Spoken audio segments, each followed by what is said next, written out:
Okay, good morning everybody. It's 10 o'clock, so we'll make a start. Thank you very much for coming. Just a little bit of housekeeping from me before we start the meeting proper. Just to make you aware, there's no fire alarm planned at all this morning, no tests, so if it does go off, then it's the real thing, folks, and go out the way you came in or the fire exit just here.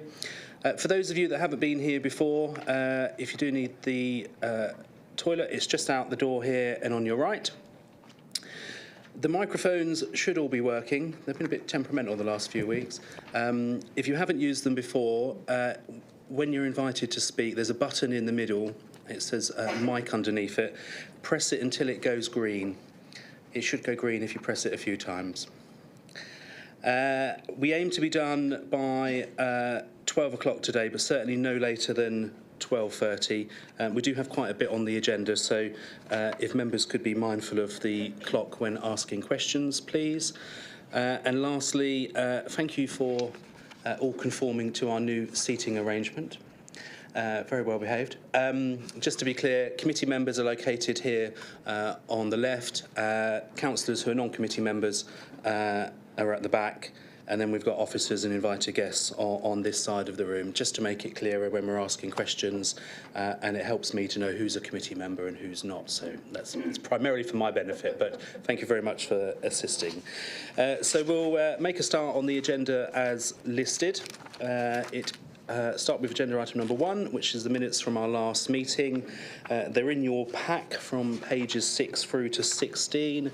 Are committee members happy that they're a true record, please? Yep, thank you very much.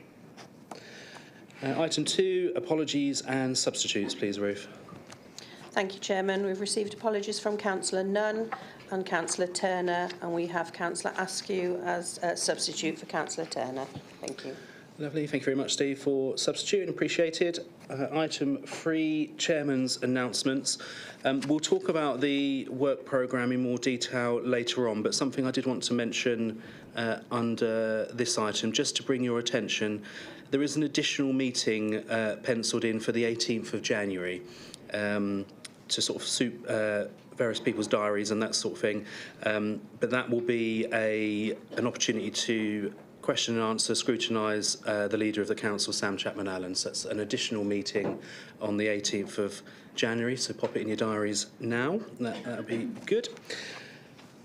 Item 4, there's no urgent business. Item 5, does anybody have any declarations of interest, please?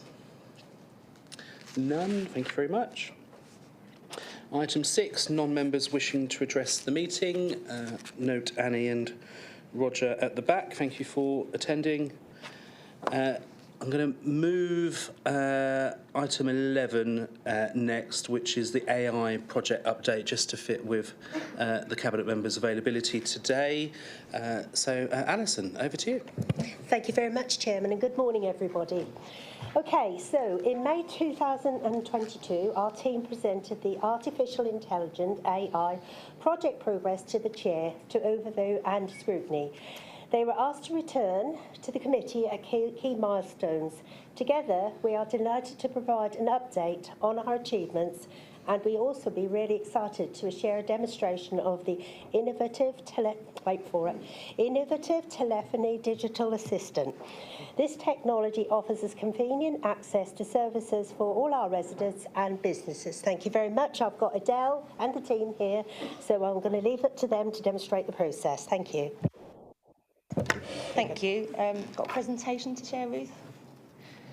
For some moment, I'll have to change things around with it.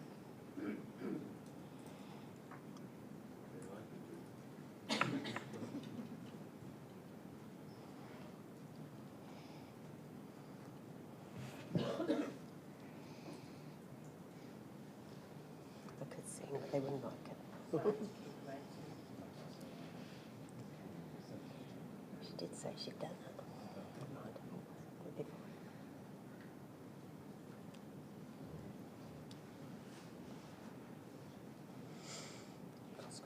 Thanks, Ruth. So just to recap on this project, within our corporate plan, we said we would provide exceptional customer service for residents, businesses and partners by providing simple user experience, no matter how they choose to engage with us.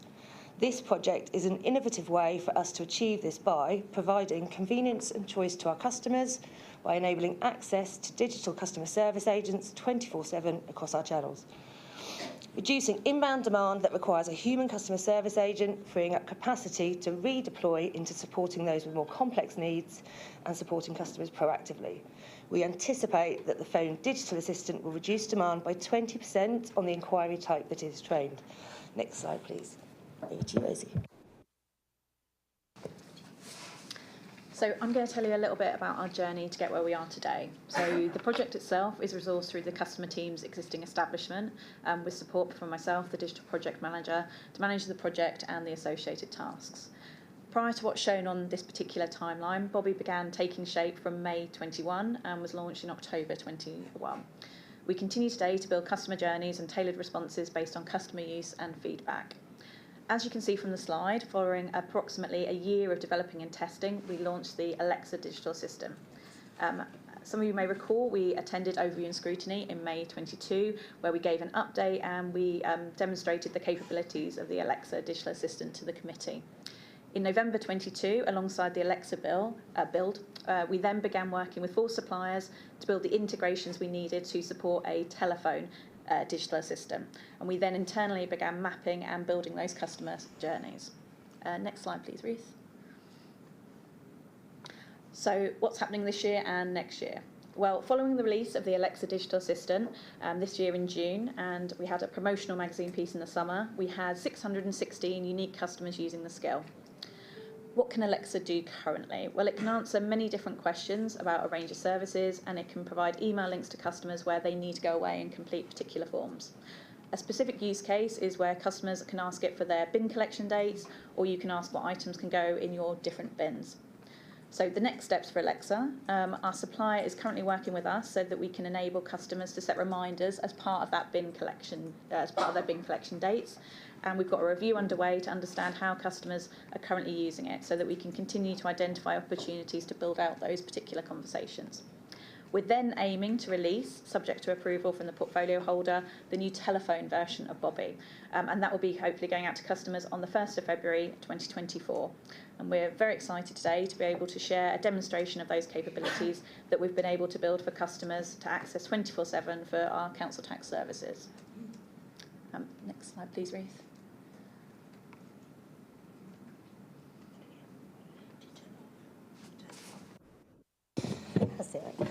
So we're planning to launch with 5 processes. Today we'll focus on council tax recovery, as reminders issued can increase our call demand 100% for 1 or 2 days every 3 weeks. What we'll do is we'll give an example of when a customer may contact us about this inquiry, and then we'll follow with a pre-recorded example of the digital assistant. Thank you. Over to you, Helen. Okay, so the first scenario that we have is a customer has received a reminder notice to pay their council tax. They have tried to make a payment a couple of days ago, but are struggling to make ends meet. So they are starting to get worried and they can't pay within the 7 days, which is noticed on the reminder notice. If we could just pay.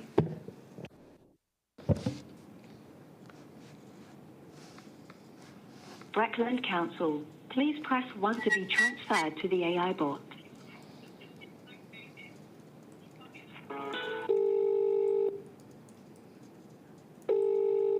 Hello, welcome to Breckland's chatbot. How can I help you today? I got a reminder notice.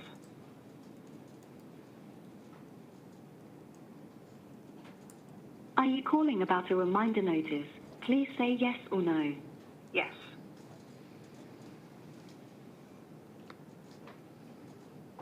Have you made a payment? Please say yes or no. Yes. Please tell me the number of working days ago you made your payment. 2 working days. Have the funds been deducted and cleared from your account? Please say yes, no, or I don't know. No.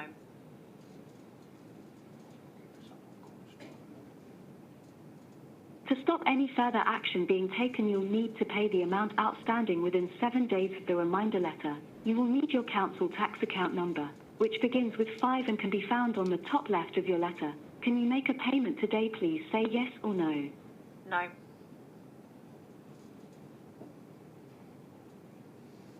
We need to transfer you to the next available officer. Please say yes to continue. Yes.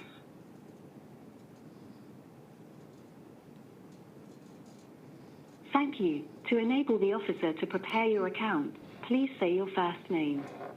Joe. Please say your surname. Blogs.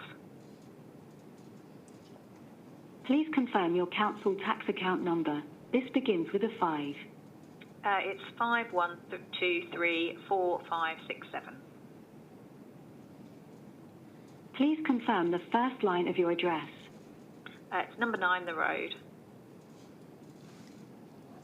Please confirm your postcode. It's NR12 3AB.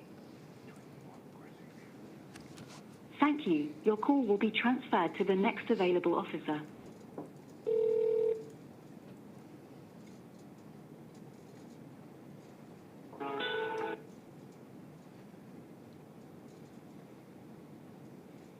Good afternoon, Mr. Bloggs. I can see you're calling about a reminder notice. I'm just bringing up your account details now. So the agent was a little bit quieter there. We've got an example where it's a little bit louder that you can hear it. So the next example I'm going to give, a customer's received a reminder notice to pay their council tax. They haven't read the letter fully and think they may have paid it already. Breckland Council. Please press 1 to be transferred to the AI bot.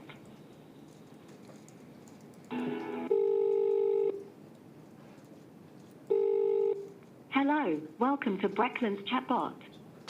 How can I help you today? I've got a reminder notice.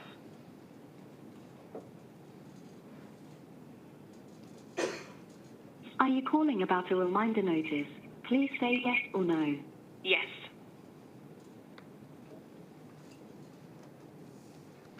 Have you made a payment? Please say yes or no. Yes. Please tell me the number of working days ago you made your payment. I think it's around 21 working days. Have the funds been deducted and cleared from your account? Please say yes, no, or I don't know. I don't know.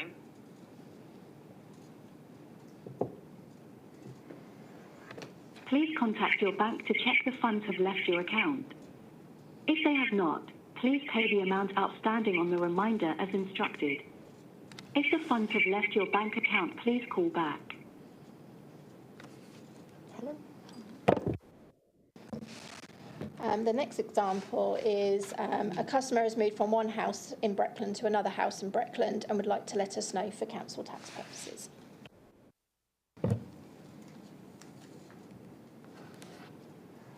Breckland Council, please press 1 to be transferred to the AI bot.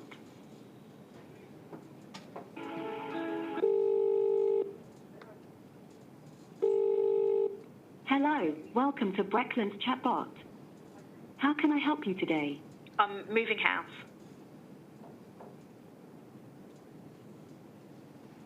Thank you. To enable the officer to prepare your account, please say your first name. Joe. Please say your surname. Blogs. Please confirm your council tax account number. This begins with a 5. Yeah, it's 51234567. Please confirm the first line of your address. It's 9 The Road. Please confirm your postcode. Yeah, it's NR12 3AB. Thank you. Your call will be transferred to the next available officer.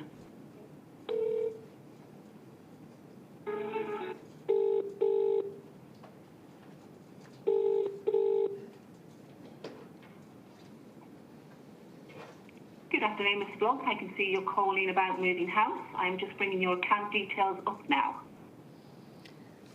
And then the final scenario. So for this particular one, a customer has received a reminder notice to pay their council tax, but they are a bit short of money today, but they're going to be receiving their wages in the next couple of days.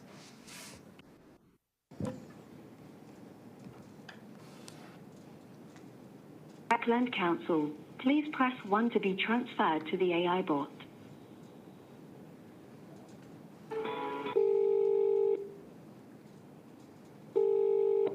Hello, welcome to Breckland's chatbot. How can I help you today? I've got a reminder notice.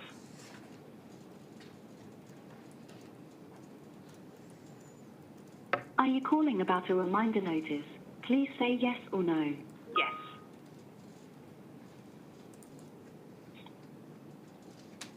Have you made a payment? Please say yes or no.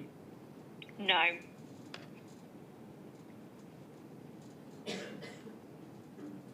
To stop any further action being taken, you'll need to pay the amount outstanding within 7 days of the reminder letter. You will need your council tax account number, which begins with 5 and can be found on the top left of your letter. Can you make a payment today? Please say yes or no. No.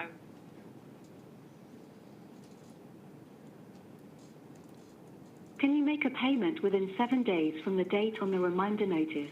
Please say yes or no. Yes. Yeah. I'll need to collect some details about your expected payment. This will include your council tax reference, the date you will pay, and postcode. Let's get started. First, please confirm your first name. Joe. Thank you. Please confirm your surname. Blogs. Please confirm the date you will make the payment on. I should be able to pay it on the 11th of November. Please confirm your council tax reference number. 51234567. Please confirm your postcode. It's NR12 3AB. Thank you. A note has been added to your account. Please ensure you pay on the date, and if you are unable to make payment, please contact us. Lovely. So on the next slide, I'm just going to talk you through what's happening in the background with that particular scenario. Ruth, could you move the slide on? Is that all right? Thanks.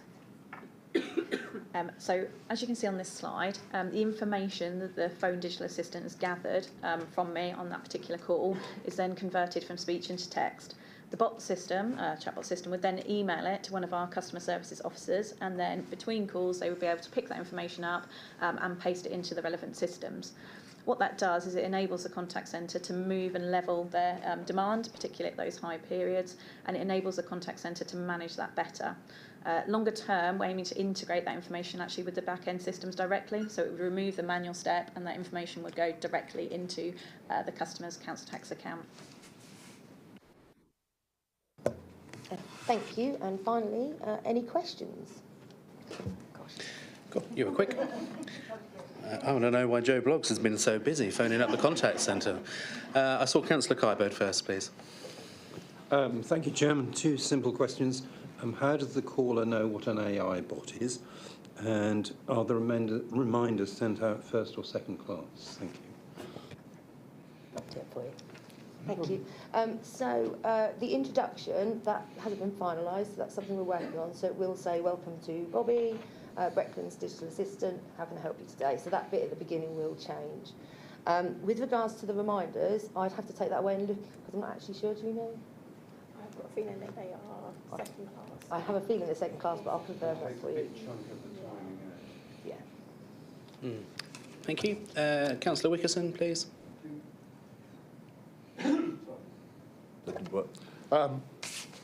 As my grandchildren keep reminding me, I am a techie dinosaur, so if my question doesn't make any sense, please forgive me.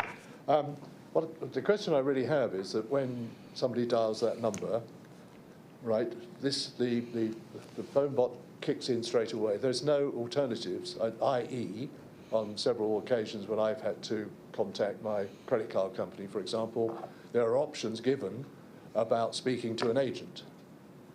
are there any options, or is this the only option they will have in order to get their question through to whoever they want to get it through to?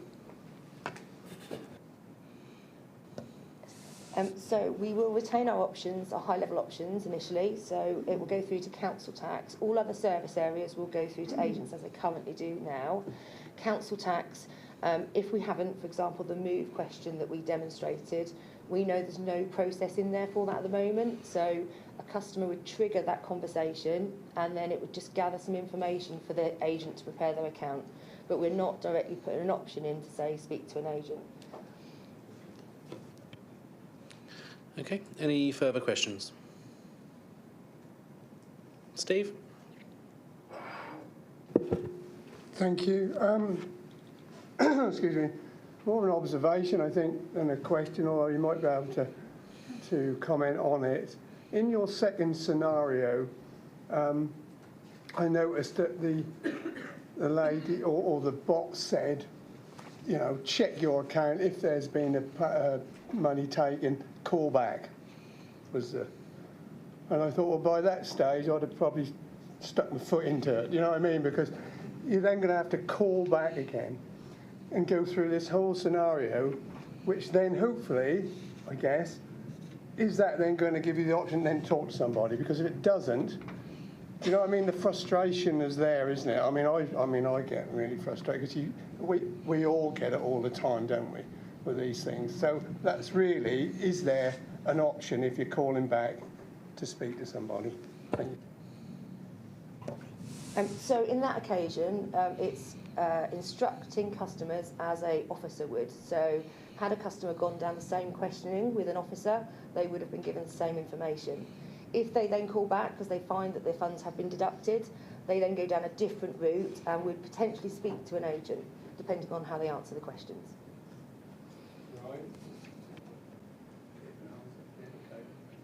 Okay. Thank you. The examples you gave, Joe Bloggs, had a very clear voice. How well does it cope with accents? We've got some internal staff testing going on over the next week to try and pick that up. We have tested it between our team, and even when we're mumbling, it is picking up. It does pick up ums in the text, but the key elements that it's trying to get postcode, it kind of goes and then the postcode's in there. So it does pick up some of it, but we are testing it. Okay.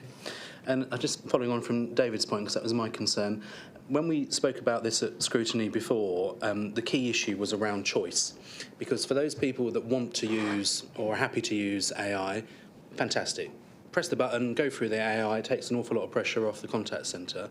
But there will be a lot of people who would prefer to speak to a human being, and actually it's important that we provide that service, I think, because you never know what's going to come out of that conversation. How certain are you that the choice element is in there? If they want to ring up for whatever service, are we still going to allow that, or are we going to sort of seep towards AI only? Choice. Yeah, go on. So we do have, where we've talked about the move, there will be an option to go straight to an agent. The information it's gathering up front is to prepare their account. We haven't opted to speak to an agent directly in there because we feel that customers would automatically opt for that, whether they were able to engage with the chatbot or not. What we're doing is if there is an element where the chatbot can't understand it straight away, it would then go through to an agent. So if somebody is struggling, it's not getting sent through a loop, because I think that's what's important, is not leaving customers in a loop anywhere. Don't you have anything? Can I just, sorry. I think it's really important, the point you've raised, and I'd like to discuss it further with the team to see whether we could do anything on that. I don't know whether it's possible or not, but it's a good point to make sure that we don't lose people who don't want to speak to a robotic voice. Yeah, no, I think the choice element for me is really important, because if we take the demand away or some of the demand away, great, and that, but actually we can't lose that human element. The data that you collect where people are saying that they can't pay for their council tax or for, whatever other issue. Do we do anything with that data? I'm thinking there might be other council services actually that need to know individuals that are struggling, what other services might be council have at its disposal to support them. do we collect this data and then nothing happens with it, or do we actually use it for some other purpose? So where they can't pay their council tax, they'll often go through to an agent. I don't think there's anywhere except for that I can pay within 7 days that they would pass information across. At that point, that's when we would signpost. Okay. The data is stored, but currently we're not going to analyse that at the moment. So. Okay, thank you.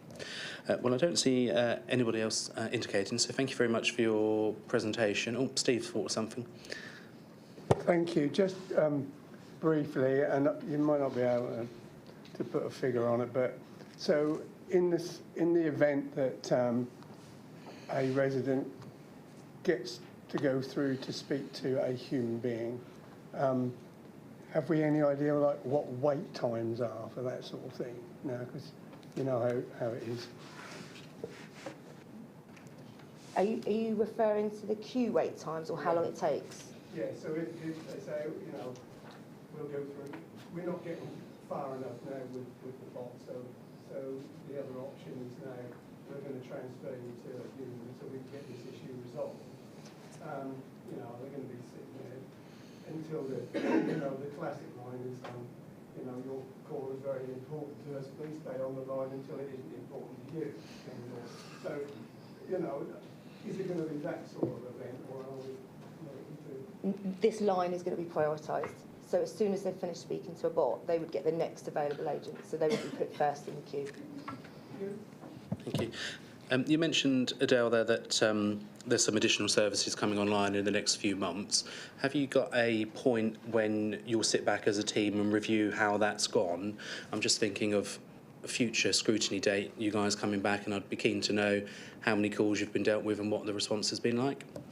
So we're going to progress council tax, and then we're going to review it after council tax. So once we've grown those services, I think initially we'd probably launch this in about 3 months, review the data to understand what's happened, how customers feel about it, before we move on to those other services, because we want to make sure we get this service right before we move on to other services. Okay, so potentially this time next year we can be looking at how the first sort of rollout went.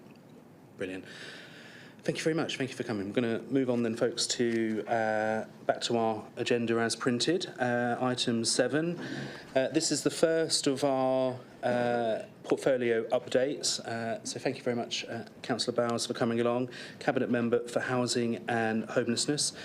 How we intend to work this, we'll receive a presentation from the Cabinet Member and then open it up to questions from members. So over to you, Claire. Thank you, Chairman. And thank you for the opportunity to give an update on activity and challenges within the housing service. Until taking the housing portfolio position, I was a planning committee member for a number of years, so I have seen at times the vagaries and frustrations of our housing delivery system, more often than not caused by regulations or circumstances beyond the control of this council. Since I came to the role, my awareness of the constraints and statutory obligations that go with the housing portfolio have greatly increased, and through the following briefing I want to take the opportunity to help increase all member knowledge of our obligations and how we're trying to help our residents. Myself and the team are acutely aware of the pressures facing housing services, not just in Breckland but across the country, and I hope this meeting will assure the Commission that this Council is facing that challenge head-on. We're very fortunate that we have a team of extremely dedicated officers who work hard to manage as best they can the delivery of solutions and outcomes for our more vulnerable residents who are often experiencing multiple pressures. Breckland is a progressive and forward-thinking authority, and to that end, we're continuing to seek ways in which we can be more proactive in the delivery of housing within our district. The priorities of our strategic housing approach include reducing the temporary accommodation bill and pressures on our housing options service, along with the production of our housing strategy. This document will outline how we will address current and anticipated housing needs of people in our district while recognising the importance of place. Housing exists in the context of places that people want to live in, and we need to consider the wider infrastructure when developing, improving and allocating housing. It's therefore important that our housing strategy is evidence-based and includes stakeholders so we can work to increase supply and the diversity of affordable housing, ensuring the right types of housing are available in the right places, and to improve the quality, safety and sustainability of existing homes, to help build healthy and thriving communities. The housing strategy is currently being reviewed and the new housing policy will come into force in 2024. Just to talk a bit about housing supply, unfortunately, for instance, nutrient neutrality has had an effect locally on housing delivery, and based on information available, the deliverability of 350 to 500 affordable homes has been impacted on by nutrient neutrality in our district. As regards void housing, we maintain a close working relationship with our partner housing associations in relationship to development and the management of properties. We currently have an agreement that they inform us of properties that they are seeking to dispose of due to unviability, giving us the option of using them for temporary accommodation.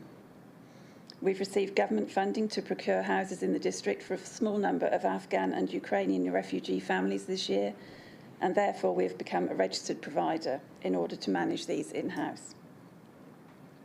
The numbers of households in temporary accommodation provided by the Council's housing team has more than doubled since 2019, with current numbers at 126. We're conscious that these are families and individuals and not just numbers, so as a registered provider we're now investing in acquiring our own properties to use. This gives us control over quality and reduces the revenue costs. To use alongside the 17 flats at Elm Road, Thetford, and the 17 flats in Dereham that are managed by Victory Homes on our behalf, we've purchased 10 further flats in Dereham this year and a 7-bedroom former B&B in Thetford. Whilst the Council has acted to reduce revenue expenditure by purchasing properties to use and through partnership agreements with charity providers, there is still a need to reduce the amount spent on private, expensive, nightly paid accommodation. Leasing properties direct from owners and landlords is a cheaper option. So renting 5 2-bedroom properties and 5 3-bedroom properties would save in the region of 46k in the first 12 months compared to nightly paid accommodation. This would increase to a saving of over 75k per year in years 2 and 3. And these savings already take into account appointing 2 full-time posts to manage the process, housing management and property compliance, alongside the properties the Council has bought. If we manage to rent 10 2-bedroom properties and 10 3-bedroom, then the saving would rise to 186k in year 1 and 250k in the following 2 years, assuming no increase in staffing. The costs can all be funded through repurposing the existing temporary accommodation budget. There is a high demand in the private rental market, so it will take some time to secure appropriate properties at the right price. The main reasons for homelessness in Breckland are, in order, private landlords issuing notices to end tenancies, friends and family no longer willing to accommodate, and domestic abuse. Whilst the Housing Solutions team work to try and prevent or relieve homelessness before temporary accommodation is needed, this is not always possible. The team has been increased temporarily using government grant funding to try and meet the demand on the service, and they're working with the communities team to widen the focus on prevention and early intervention. This should also ease the pressures on the housing team and reduce the need for temporary accommodation. 83 of the people in temporary accommodation are singles or couples, and social housing is the only affordable option for them. Yet the number of 1-bedroom properties available through housing associations for the last financial year that were not for older people was only 35. This shows the challenge faced by people who are homeless and needing a 1-bedroom property in Breckland. And this is an example of one of the challenges that is being considered through the local plan review and the housing strategy development. The overall number of housing association properties becoming available for let each year through the Council's choice-based letting scheme have halved from 900 10 years ago to between 400 and 500 each year now. As Chairman of the District Council Network, our leader has signed a letter recently to the Chancellor following a summit last week attended by 158 councils calling for government to act to relieve the unprecedented pressure on temporary accommodation services across the country. To go on to the housing register, there are currently over 1,700 on the Council's housing register, an increase of 400 from a year ago, with 340 waiting to be assessed. All initial contacts to the service are through a housing solutions officer, so that housing need is triaged and assessed at the first point of contact, so that those who need assistance are prioritised and those whose housing need is low or is more of a want are queued for assessment. This team has been extended on a temporary basis to deal with the increased demand. The allocations policy that sets out how applications are assessed and prioritised is being reviewed, and a draft proposal will come to the next meeting of this commission and will be available for public consultation at the same time before going through the committee processes for adoption in the new year. This will not reduce the numbers in housing need, but could potentially reduce the workload of officers to enable them to focus on those with the greatest needs. And as regards disability facilities grants, we're all aware that the DFG budget is not enough to deal with the need for adaptations in Breckland, and we're in a similar position to many other housing authorities. 2 years ago, a new team was formed to take responsibility for and implement the DFG work. They transformed the process so that it's quick and customer-focused. This meant catching up with the backlog that built up during COVID, but also means that the grant budget is spent or committed as quickly as it comes into the council. It highlighted the shortfall in funding required to provide DFGs to everyone who requires one. The team used the triage tool provided by Foundations, the national body for DFGs, to ensure that all urgent cases are identified and assessed quickly and decisions are made on grant eligibility quickly. They are passed to the county's occupational health service within days of first contact with Breckland, and the OT normally contacts the customer within a day to arrange a visit at the best time for the customer. The OT then sends the recommendations through to the Breckland team straight after the assessment visit, and work is then carried out on the majority of these properties within weeks, where it is practically possible. The team do an initial financial assessment to make sure applicants are aware of their grant eligibility and anything they may need to contribute themselves from the beginning to ensure that there are no surprises later in the process. For small jobs such as grab rails and equipment, these are ordered and installed by the County Council and are in addition to the DFG process. For applications that are not urgent, there is a delay for assessments by the County Council's Occupational Therapy Service, and this could be up to or slightly longer than a year. The approach in Norfolk is to use OT recommendations for adaptations, as there is a guarantee that the customer has been assessed in their home and the recommendation is accurate and realistic. If a different kind of health practitioner has carried out a similar assessment and had the relevant training while seeing someone in the home, then these would also be considered. Even though the delays in assessment and the staffing resources are being reviewed by the County Council at the moment, the reality is that we do not have the budget to carry out the works for any applications that are not urgent within 1 or 2 years, or perhaps 2 years. We received additional funding this summer from central government of $116,000, and this is being used to fund non-urgent adaptations that have been waiting for over a year, so that has helped and taken some of the pressure off. We've ring-fenced an element of the current budget for urgent cases that come through this year to ensure we can fund these, and we'll keep this under regular review so that any that is not needed will be spent on non-urgent applications. Breckland Council has contributed $50,000 to the Handy Person scheme this financial year to assist with falls prevention and physical safety improvements to the homes of vulnerable people. We continue to lobby government for more funding for this going forward. And the latest response from the Minister for Housing and Homelessness to the Leader advised that national government funding for the grant has more than doubled from $220 million in 2015-16 to $573 million for 23 to 24. Since 2010, 490,000 home adaptations have been delivered.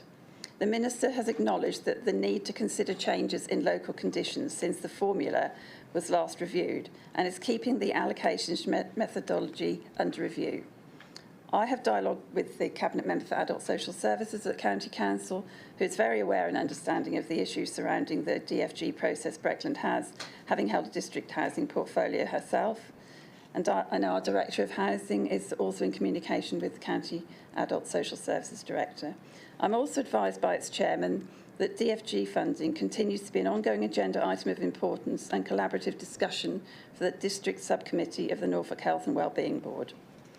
Both Breckland MPs, Liz Truss and George Freeman, have briefed and have promised to support our request for extra funding by respectively continuing to lobby and speak to relevant ministers.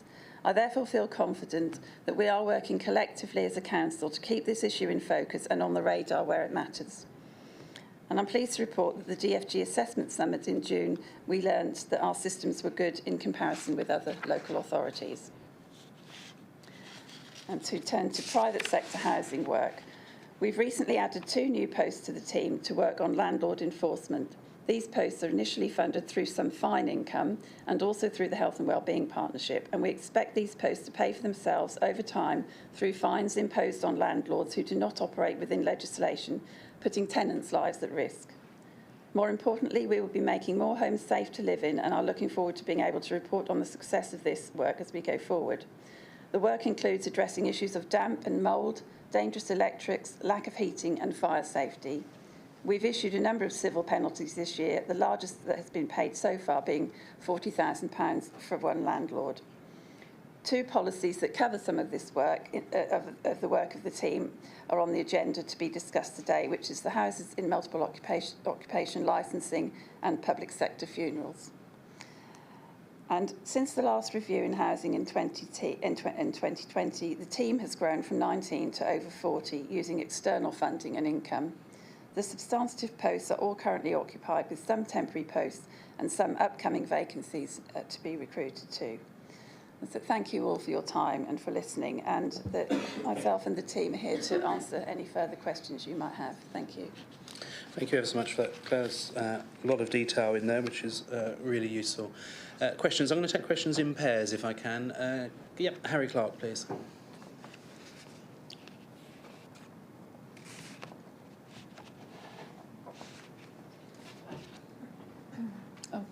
Sorry. I'm not getting the green light, Chairman. I'm now.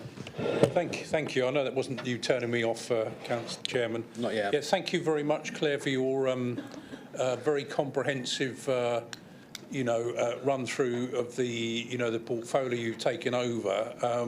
I might perhaps suggest through the chair it might be helpful for members of the Commission and others if that could be perhaps sent round to us, because we may want to support your work, in more detail going forward.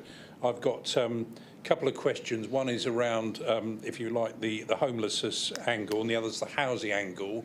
So there's 2 separate strands there.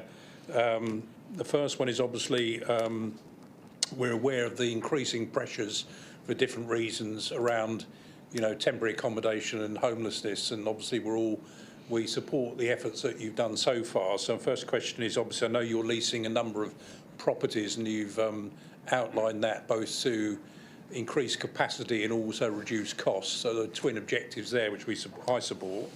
Are you thinking at all of any acquisitions other than leasing, i.e. purchasing? So that's one question. The second question, which is a bit more long-term, is obviously I've seen national and particularly our regional projections for dementia and need for sheltered or warden-type housing, and obviously I'm sure our providers here would take account of that, and they've got one broadly in my ward already. A growing problem. Is Breckland factoring in this into the local plan and the things in discussions with providers like housing design, scale and layout as we're getting a growing older population in the county? Thank you, Chairman. Thank you, Harry. And I've got Councillor Kybird next, and then I'll let the Cabinet Member respond. Thank you, Chairman. Claire, you mentioned potential revenue savings from purchasing additional properties. My question is, what is the source of capital for those property purchases?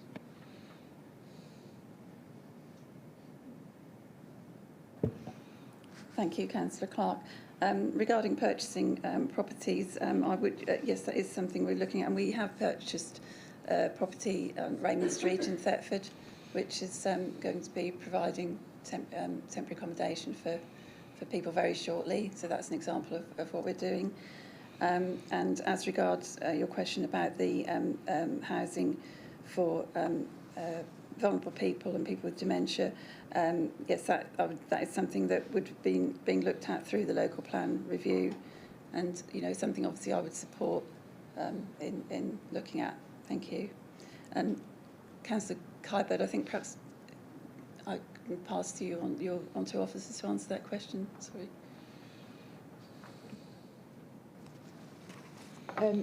So the figures that were given were We've purchased already 10 flats, and we've purchased an ex-bed and breakfast, which is for 7 people. The savings figures that were quoted were if we lease properties going forward. So we're not looking at any more to buy at the moment. We're looking at leasing instead. So that's the next step of what we're aiming to do. So it's leasing properties that would provide further savings, revenue costs. Sorry if that wasn't clear before. Thank you. Councillor Land, please. Thank you, Chair. I noticed that a lot of homes, social homes in Thetford, are being put up from auction at the moment. I'm led to believe that formerly ward members were informed every time a house went to auction. We're not now. Could we reinstate that process, please, so that we are informed when houses go to auction? Thank you. Thank you. And second question, Councillor Attewell, please. Could I just ask, is there any progress on the possibility of purchasing housing that's coming available at Robertson Barracks?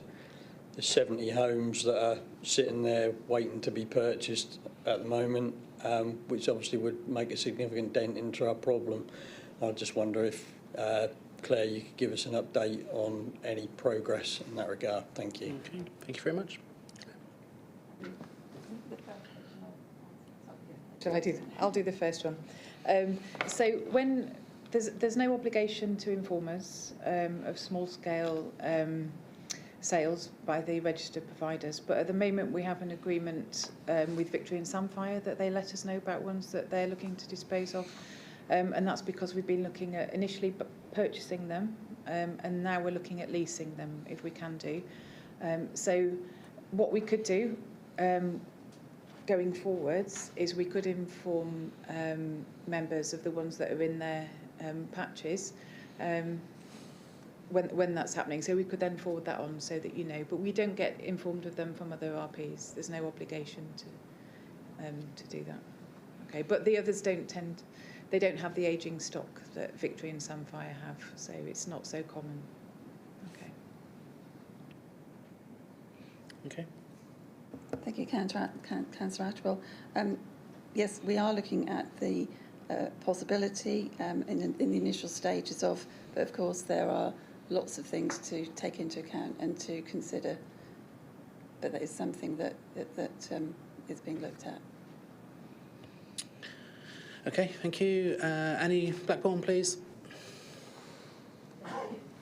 Pop your microphone on, please, Annie. Sorry. Yeah, sorry, this is a question about the DFG grants. The figure for the grant of 1,320,000 roughly, which was for 22-23, and from that initial figure, 965,000 was used for funding adaptations, which leaves 365,000 not 365,000 not used. I believe about 200,000 is used to fund posts to administer this, but this still leaves 155,000 not used.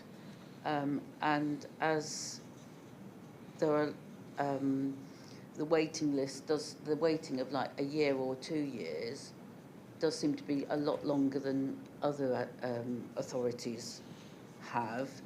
Where is this 155,000 being used, and why is it being used for the urgent or non-urgent applications? Okay, thank you. I don't see anybody else indicating for a second question at the moment, so I'll let Ellen. Are you going to take that one? I'm Jill. going to, yeah, sorry. So the 155,000 was committed money, so the works were already in place, but it hadn't been paid at the end of the year, so that's then carried forward to be paid. So there wasn't, I think there was about a few pounds difference at the end of the financial year between the grant and what was spent and committed, so it wasn't being used on anything else. It was just part of the normal programme. Does that make sense? Sorry, so it comes out of it's committed, but it hasn't been spent, is that what you're saying? Yeah. So, yeah, the works don't finish neatly, unfortunately, in March. So we raise a purchase order when we order the works, and then we pay it when it's finished and when we've inspected and we're satisfied with the works. So the money's been committed from the budget, but it's not actually doesn't go out of the bank until the next financial year. So we didn't have any underspend. So regarding the waiting times, our waiting times for the urgent cases is there aren't really any waiting times. It's all dealt with immediately. For the non-urgent ones, that waiting time is the same across the whole of Norfolk for OT assessments. But in some ways, even if the assessments are done quicker, as Councillor Bow says, we don't have the money to implement the works and those properties at that point anyway. So the wait either comes at the assessment stage or at the stage where we're waiting for the money for the next financial year or the one after, unfortunately. So if we had more money, if we had a higher grant, then we would look at how we can improve the assessment times so that it all could be done quicker. Okay. Okay. Are there any members who haven't asked a question yet that would like to ask one before I invite somebody to ask a second question? No? Roger, then, please. I just wondered whether you could give members an update on the support for rough sleepers in the district. I know that's an important service myself, having helped somebody with a tent in our village, assuming we don't have a problem with tents with what's been in the national news recently. I just wondered if we could have an update, probably that's something you need to do outside of this meeting, to update members on contact details, support available and that type of thing. Is that something you could do for members, please, Jill? Yeah, I can send round how you contact us to inform us of anyone that you know may be sleeping rough. But what we do, there is a team email address that you can use, but there's also the national, it's gone out of my head what it's called, but the one that anyone in the country can use to report rough sleepers. And then what we'll do is we'll go out and try and find them. And we will see what support they need, whether they're eligible for services as well. Even if they're not eligible for most funding services, we can usually find some way of supporting them as well. As you can imagine, normally people who are sleeping rough, there's complexities, there's reasons for them being in that situation. I'm not going to talk about choice, but it takes a while to kind of gather around them the support that they might need to enable them to move on. It's not a quick fix, but for those where it is a quicker fix, where if we can offer some accommodation, we do have 3 shared houses that are run with a charity called Solo Housing. So there's 12 bed spaces where we can move people into when there's vacancies there, called the Off the Streets project. And then we have the 4 new properties that we're building in conjunction with Broadland Housing Association, to then move on into, so that people can kind of take that next step into having their own tenancy as well. So at the moment we've got 9 verified rough sleepers in Breckland. It does go up and down. They're not the same 9 or same 10 all the time. We're often moving people on, finding suitable accommodation for them. It's not the same number all the time, but there are a few that we would consider entrenched that some of you are probably aware of. It's not that we don't offer support, and we keep going back and offering that support on a regular basis in the hope that eventually they'll accept our assistance. But I can send round the contact details so that you know who to contact as well. Yeah, I think that'd be really useful. Just a couple from myself then. Claire, you mentioned 340 people waiting to be assessed. Obviously, the team are pretty much at full strength. That's really good to hear. You've sort of gone from 19 to 40. How long do you anticipate it will take to clear that backlog and get all of those assessments done? Yeah, I'll answer. It's kind of how long is a piece of string question, because the numbers coming in are constantly getting more and more. So I'm not sure if we ever, or how long it will take to clear the backlog, but at the moment it's taking about 6 months to assess people who we've already done the triage. We know that they're not urgent or even semi-urgent. There's not really great housing need. there. So they're not as high a priority as those that do need our assistance, but it's about 6 months at the moment until we can get to them for an assessment. And we're doing them all by interview as well, so that we can get as much information as possible. It's not an online process, because we've learnt that you need to have conversations with people in order to really understand their situation. Okay, thank you.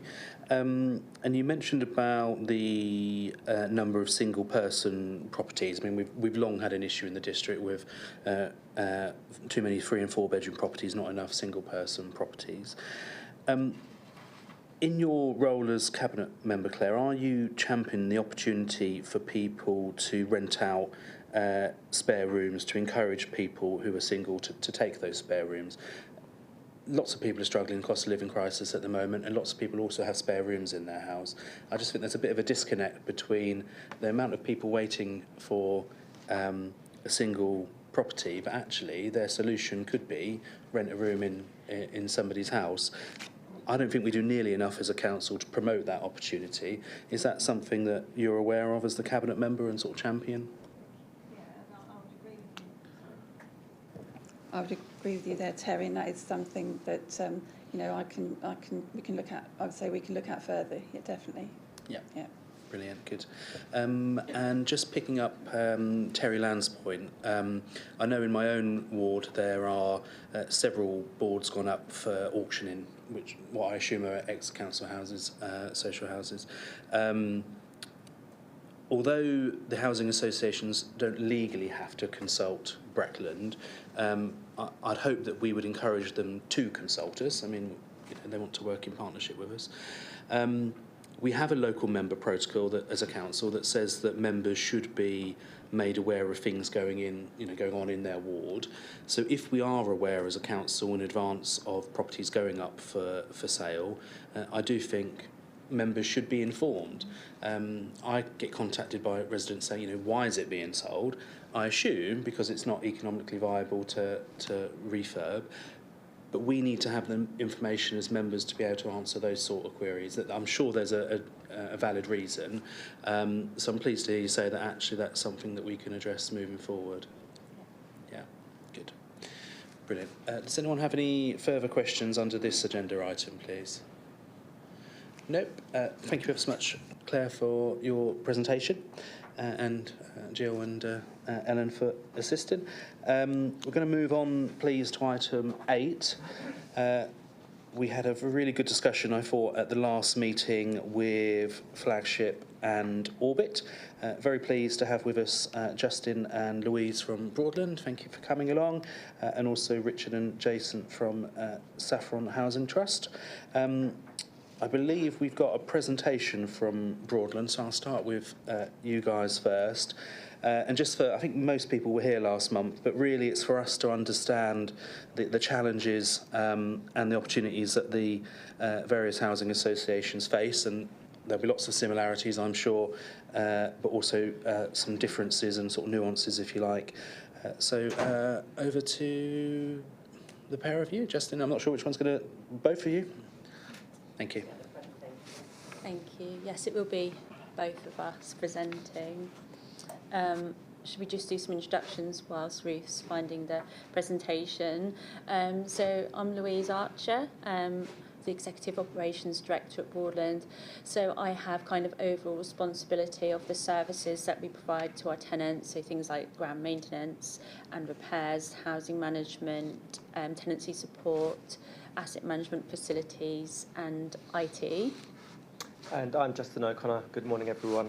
I'm the Assistant Asset Director for Broadland Housing.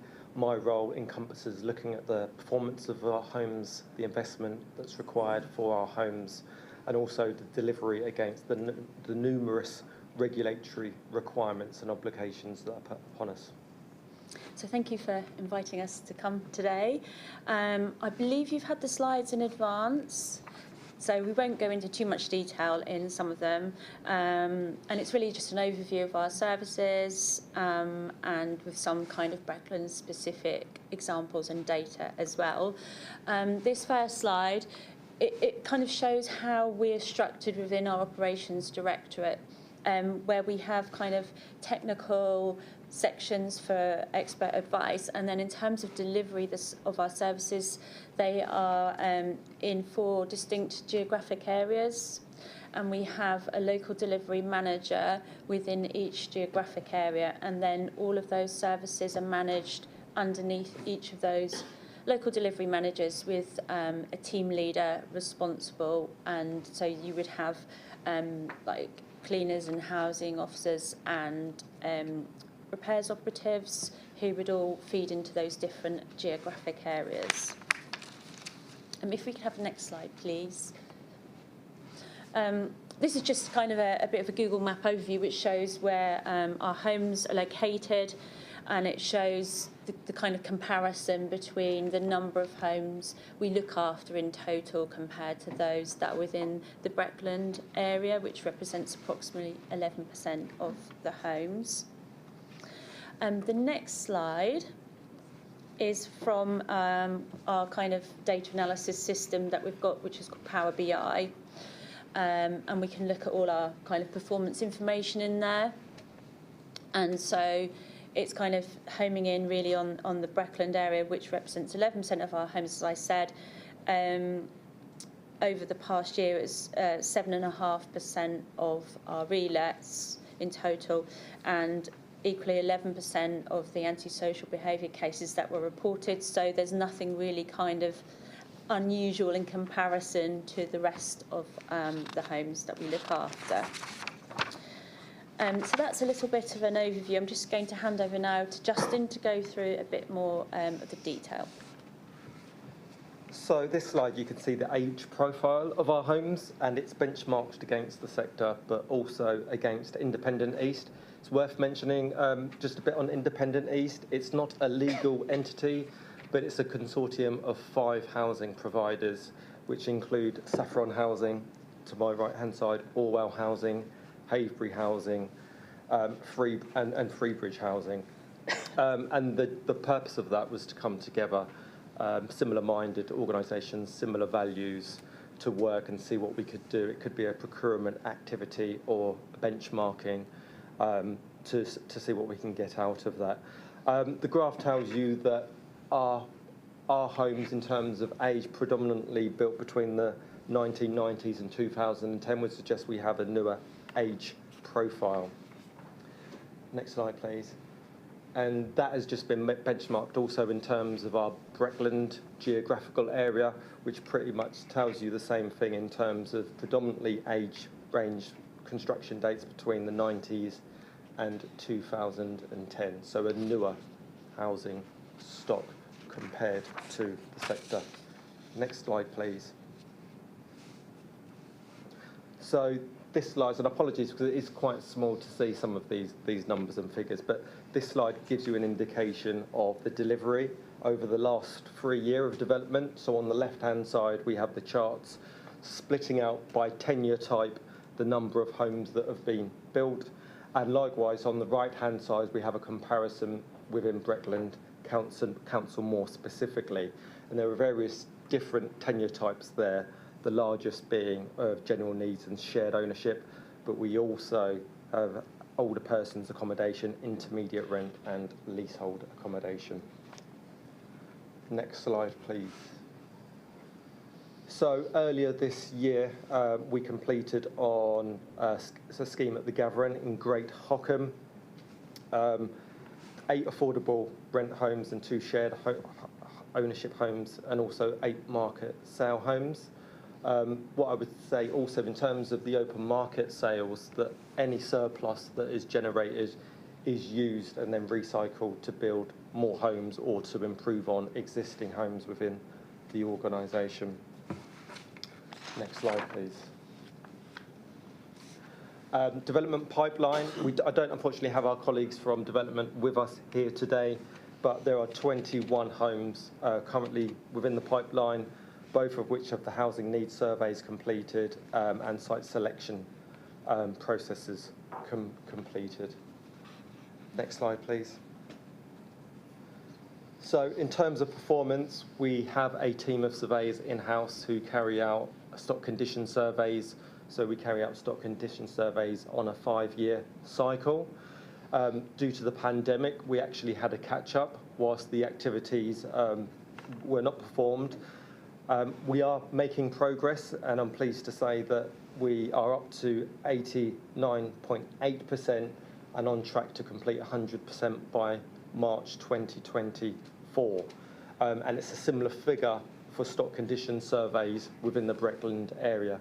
So these stock condition surveys look at the performance, all the elements that make up the home, the condition of the homes and the investments that are required for those homes.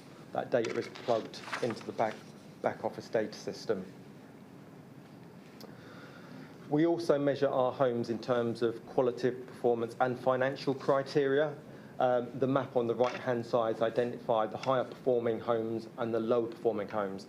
So there's a significant amount of data. We look at the income that we receive over a 30-year life cycle. We also look at qualitative data, so we look at antisocial behaviour, the volume of repairs in particular areas, the number of empty homes and geographical homes, and then have a rating system to understand more about how those homes perform.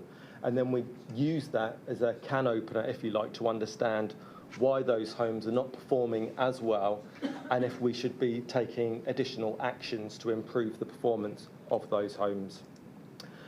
Within the last 12 months, in terms of property failures, which have been identified on this slide in terms of enforcement notices and decent homes, we have had one decent homes failure, not within the Breckland area, but that was from a property that we lease, and the freeholder had to take action in that regard.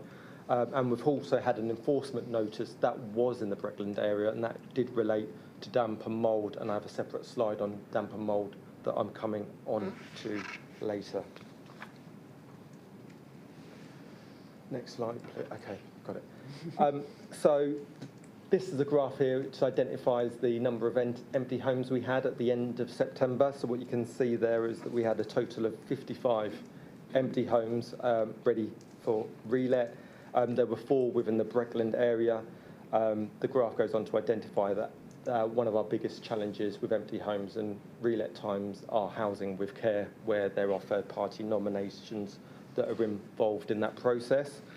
I know it was mentioned earlier on in regards to strategic disposals and notifications to local authorities. We have, and this is as a result of our return on assets appraisals, which I mentioned on the previous slide, currently 160 homes which are earmarked for disposal, of which there are 2 in the Breckland area. These are 2 complicated schemes which again are have a third-party interest within those schemes, and we're working through bringing that to a conclusion and what the long-term use of that accommodation will be. They're both supported housing schemes currently that we work in partnership with Autism Anglia. What I would say in terms of our disposal strategy also is that it's relatively passive in terms of that we would not force anybody out of their home if they're on our disposal register. It tends to be by natural wastage, i.e. if that home becomes empty, we would then look to dispose. And if anybody is happy, any of our tenants are happy in their home, then we would not be looking at any time for them to move out of their home. But we would need to consider additional investment requirements. So in terms of performance on our empty homes, we have a reletting target of below 12 days. Our current year-to-date target is just under 15 days, and we do have some challenges surrounding resources in order to improve those targets. Next slide, please. So I mentioned earlier damp and mould. Damp and mould is a big challenge across the sector currently. We have a new policy and procedure in place, and we have our own internal rating system to classify damp and mould, which we overlap with the Housing Health and Safety Rating System categories 1 and 2. So our scale from 1 to 5, 1 and 2 pretty much marries up with HHSRS categories. The category 1 is the worst case scenario, is where it could be a major leak, but effectively we would expect to find temporary accommodation whilst those works are being completed. Category 2 to less extent that people may have to move out. They may have to move out because they have a specific health condition. Or in some instances, the works can be done in occupation if it's isolated to a particular room. The most common category that we come across is a category 3, which means a level of work is required by ourselves, whether it be to clean down mould or to carry out various repairs. A category 2 is a category where it's very low level and we expect a level of mould clean-up works to be done by the tenants. And category 1 is where it's been inspected and there is no damp and mould to be reported. Level 5, sorry, not level 1. Thank you, Louise. We also roll out a programme of switchy devices, which is the thermostat, the smart thermostat you can see in the bottom right-hand corner there.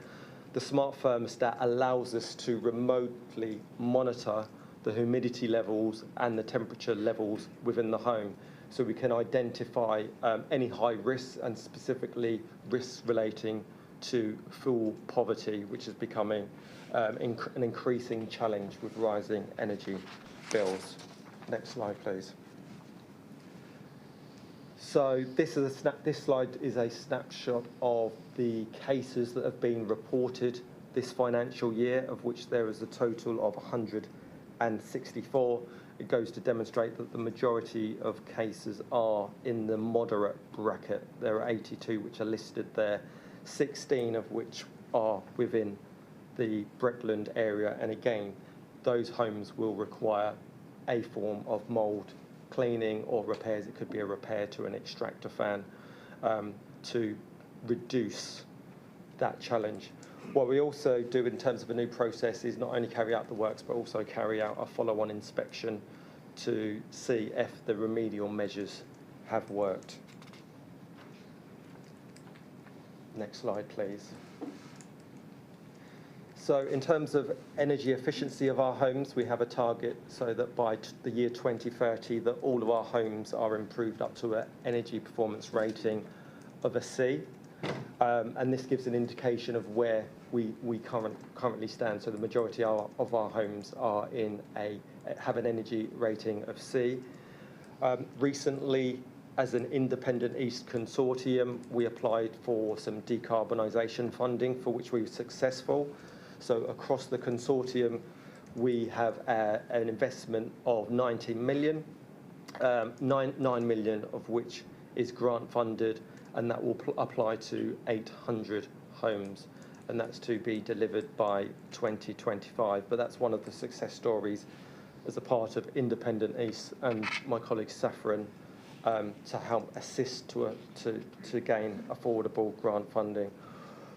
One of the concerns that we do have is the challenge of rising costs, so we also ask people if they have any challenges in paying their fuel bills.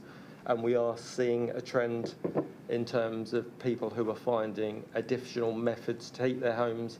Some of them are concerns over risks in terms of the measures to heat their homes, but it is becoming an increasing concern, and the smart thermostats is a way of helping us to understand what homes have those problems. Recently, no doubt you would have heard concerns in regards to RARC, the reinforced autoclaved aerated concrete. Not too much to say about this from a Broadland perspective, but we've done initial searches and not identified any RARC within our buildings from the inspections that we've conducted to date. Next slide, please. So the majority of our maintenance, we use internal operatives. So we have our own repairs team. We aim to do a first-time fix of a high threshold, a very high threshold of 98%. So that's going out and actually carrying out the repair and completing the repair on the first visit. We are below that target at the moment, and then we monitor trends and we monitor the data to understand where we can improve performance, and it can range from specialist materials, newer technologies, that we aren't able to complete the repair at the first time of visit. Sometimes it can be challenges, again, with just very specific newer materials that are purchased on our newer build construction schemes. and understanding the stock supplies that are required to improve that first time visit. This slide gives an indication in terms of our timescale to carry out various repairs. So we go from an emergency repair within 4 hours, that would be a significant repair that needs to be attended to urgently, right down to a category E, which fits into our planned programme of work. So they're works which are non-urgent, and it would make more sense to carry out those repairs as a bulk lot. So an example may be communal fencing, where we would actually carry out that works, procure it, and get better value for money for doing that. We are working on a local delivery service, so to improve our service and also to help to improve our first time fix. As our operatives currently work and how we schedule our works, we schedule works between jobs, so operatives receive jobs in locality to where they start the day, and then they will be given additional jobs. We're working through local delivery areas so that each area has their own specific operatives teams, so that they will be more familiar with the homes within that area, and any challenges or issues in terms of returning, then it will be the same operatives who return. So having the local knowledge is a way of improving our local delivery model. The next slide gives you an indication of non-urgency repairs and how we perform. So we set a target of, from the timescales that we saw, the 98% is what we'd expect to achieve. You can see a dip that we had in 2022 in regards to the COVID and the pandemic, where the repairs timescales dropped off. We've still got work to do in terms of improving our performance, and certainly there are challenges in terms of resources, recruitment challenges and staff sickness absences, which have an impact on our performance. Thank you. So the next slide is just an example of some of our tenant engagement events that we do, and particularly these ones are in the Breckland area. And we do have local community events as well, which could be scheme specific in addition to those ones that are listed on the slide. The next slide is in relation to complaint handling. And this is our initial measures in relation to the new tenant satisfaction measures that are coming out from the regulator of social housing. So we've started to measure in this way, and these will form part of the report where we report to the regulator next year, and we'll be able to compare ourselves both with Independent East and with the sector as to how we're performing, and these ones particularly relate to the number of complaints relative to the size of the landlord. Our biggest trend, I suppose, for complaints relates to repairs, because that is the area where we have the most interaction with our tenants.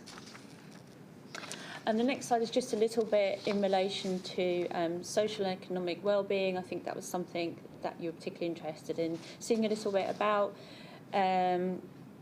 So this is a list of the ASB cases that we had, and they were all low level. They're the kind of types of complaint, but they all were registered as low level complaints. And our next slide is around our tenancy support team, which is a service that we provide where people are referred to, tenants are referred for this support, and they will help them with these kind of things. It mentions there about their personal independence, payments, housing benefit, universal credit, if they can get grants towards energy bills, for example. And in relation to that, just to kind of finish off with an example of where the tenancy support team have helped and actually how the teams work jointly, and this is a specific example to Breckland area. So there was a single 62-year-old tenant who's poor health, and we were trying to get in to do our 5-year periodic electrical test, and they were refusing access to us multiple times. They'd lived in their home for 11 years. because we were trying all these different attempts, we then went down the injunction route to try to gain access. We then managed to get in to do the electrical service. The person who went there then said that the person was in poor health, the home was in poor condition, and there was quite considerable hoarding there. So then a referral was made to our tenancy support service. They contacted the tenant and reassured them. They did have quite a few different routes and tries to contact them. They visited family, things like that. And through perseverance, tenancy support workers finally able to get into the home. They listened, they put a plan together. The tenant was also struggling financially with their electric and gas bills, so we managed to get them a voucher to help them with that. And then in the end, we managed to get agreement with the tenant to have a clearance company come in who specialises in hoarding clearance. The tenant was at home and positively engaged with the people. We completed the electrical test, and then we had some really nice feedback that came back from the tenant regarding how the help was so helpful to them, and they have a lovely, clean and tidy home, and they are now out of debt with gas and electric. So I thought that was just quite a nice note to finish on. Thank you. Thank you. That's really useful. I'm going to take Richard and Jason from Saffron as well now before we move on to questions, and then, as I'm quite sure some of the questions will be to both, but I know you guys don't have a presentation as such. That's absolutely fine, don't worry. But anything you'd like to add to the discussion from your perspective, please? Absolutely, thank you, Chairman. We're very similar in respects to, and I'm jumping on the back of the coattails of their presentation because I don't have one. But we're very, very similar in terms of the size of the stock. We're around about 6,500 properties. We only have 313, which are all general needs in the Breckland area. So it's a growing area for us. It's not somewhere that we have a huge footprint in at this point in time. While we do have a very, very active disposal programme, it's related to pretty much the Safe Norfolk area, where we were the LSVT stock in that area. So we have quite an ageing stock. Our profile of our stock is very different to Broadlands, with the majority, if you average the age, being mid-50s. We have a large spike of just over a third of our stock now since 2012. And again, a lot of those were developed in the Breckland area. We have very low void numbers in the Breckland area as well. So currently we have 3 properties which are void. The demand is high, and we generally do not have any problems letting those. So there's no plans of any disposals, I would say, for decades to come in the Breckland area. And if anything, and my colleague will talk to it in a moment, we'd very much be looking to develop where possible in this area. Similar pictures around survey catch-ups and things for our stock. We fell behind as well in the pandemic, and scarily enough, it's almost around the same sort of percentage that our colleagues here at Broadland are having to catch up on. We do have more decent homes failures than they do. I've been very honest with our board and our exec recently that because of the ageing stock and because we fell behind on the service, we're finding more failures. Very basic things, kitchens that need upgrading, roof and that sort of thing.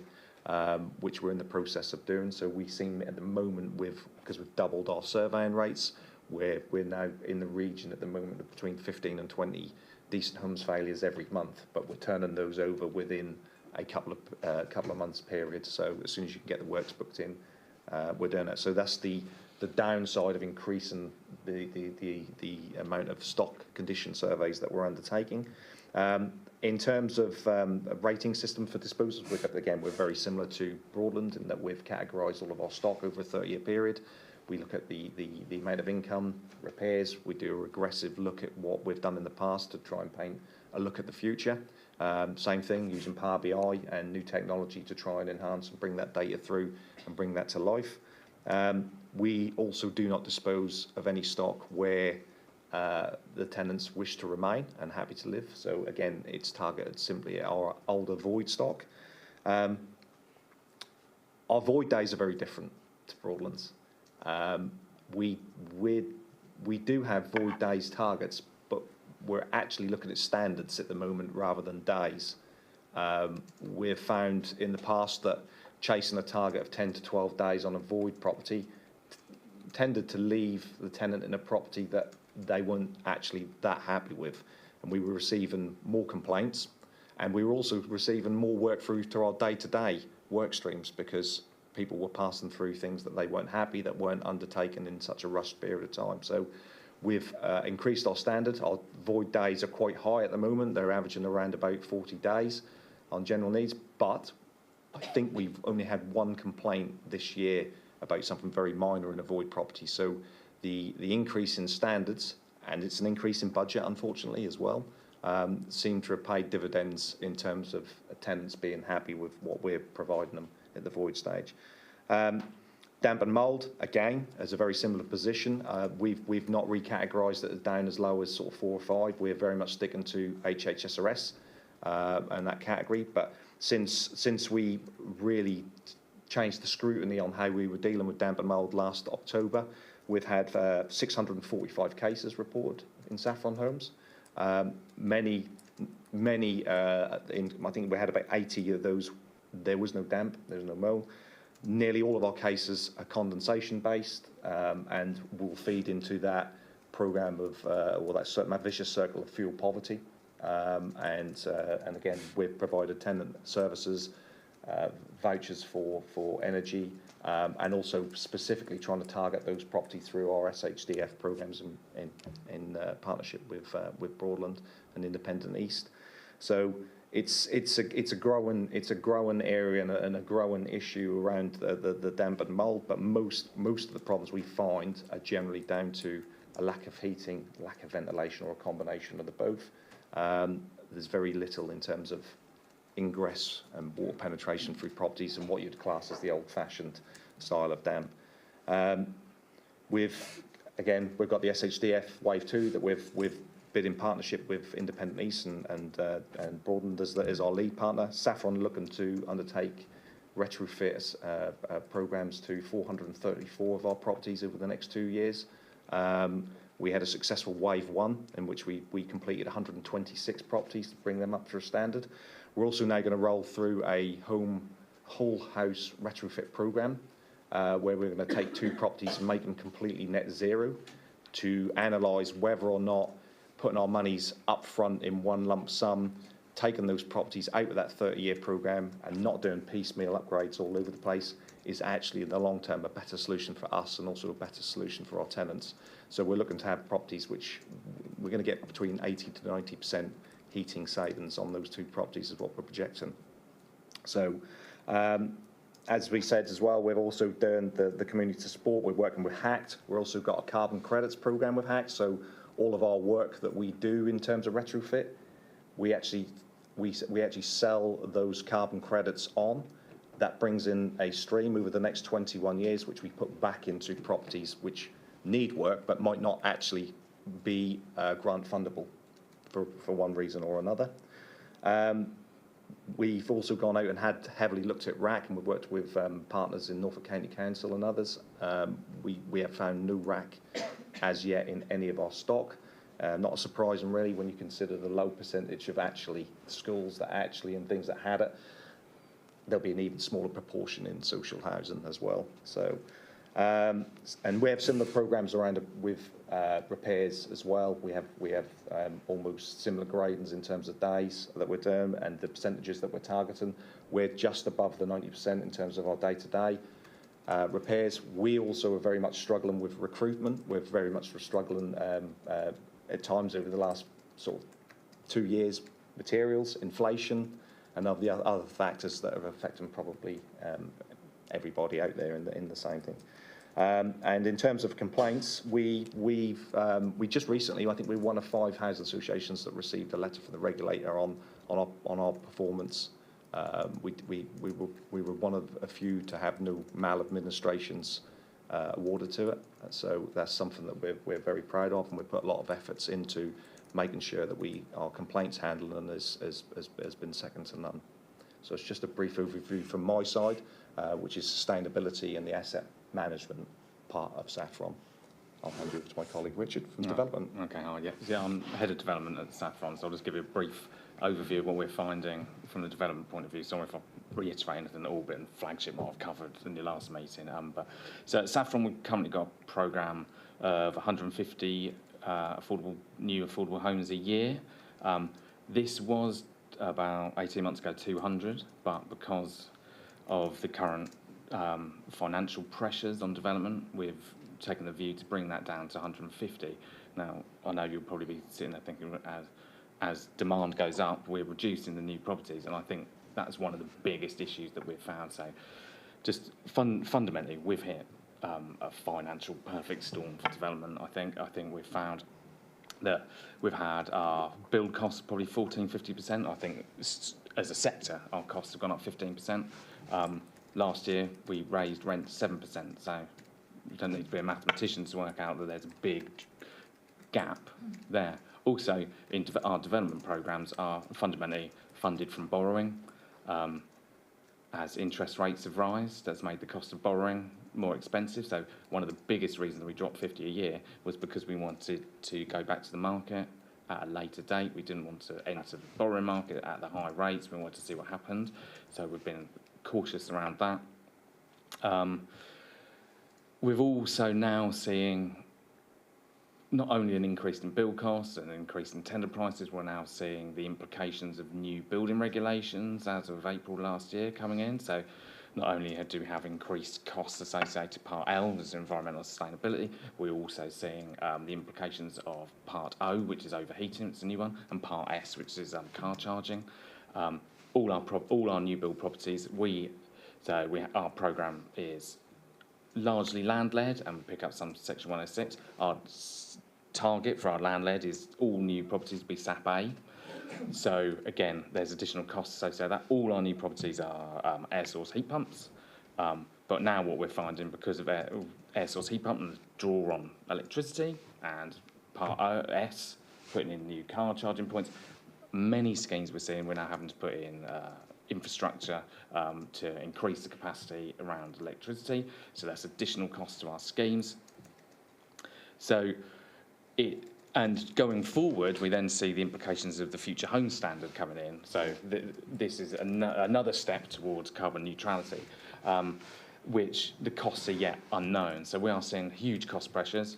I'm going to mention the nutrient neutrality words, but they have had an implication on us. And as you're probably aware, the councils around here have done very good work on building up and creating a credit regime, but the implications and the costs of the credit regimes are currently a bit unknown. We've done a little bit of work, and unfortunately it's showing that those larger sites with more units are proving that the credits are fundamentally going to cost less.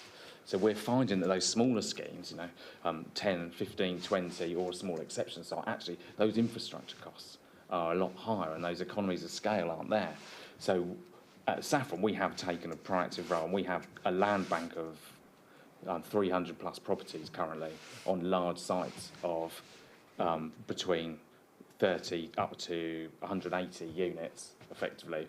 We're trying to reduce our reliance on Section 106s, but we understand that Section 106 acquisitions are a part of our programme. Currently, I think they're probably a third of our programme, and 2/3 of it is land-led, where traditionally, I think we have seen probably 50-50, if not 60-70 to Section 106. So, and that there's two elements to that. One is a quality drive. We want to have control over the quality of our properties to ensure that our new build stock is having a really positive impact on our driver to reach carbon neutrality by, when is it, 2050? Yeah. To hit before then, yes. But also, it gives us more control over our programmes, because as the finances are squeezed effectively, the control of our programme over a period and how we spend our money and when we spend that money is more important. And just Section 106s don't really give that control. We have to purchase the properties as and when the developer delivers them effectively. So it's been a bit of a perfect storm. We're still providing. Also at Saffron, I'll just a bit on Councillor Clark's comment regarding supporting an older person property. We also, on top of the 150, we also have programme to deliver an independent community living plus scheme, which is traditionally called extra care, for older over 55s every 3 years. So we've just delivered one last year in Acle of 52 properties. Next one we're doing is a scheme of 91 in Harleston, and we're developing this model. And so there is an invitation to, if you want to come and have a look at our Swallowtail scheme. A lot of people have been around to have a look at it already. I think we're very proud of it. It's to just see what you can achieve. That invitation is open. Only other thing I'd say is there's a lot of focus on disposals. And I think it needs to be said that not only disposals dispose because they cost a lot to bring back, but actually those disposals are essential for us to be able, they form the basis of us to be able to deliver new stock. If we weren't doing those disposals financially, it would cause us issues and we'd have to reduce our overall development programmes. So, okay. Lovely. Thank you very much for both presentations. Really, really useful content there. Questions from members, please. Yeah, Harry, you were first.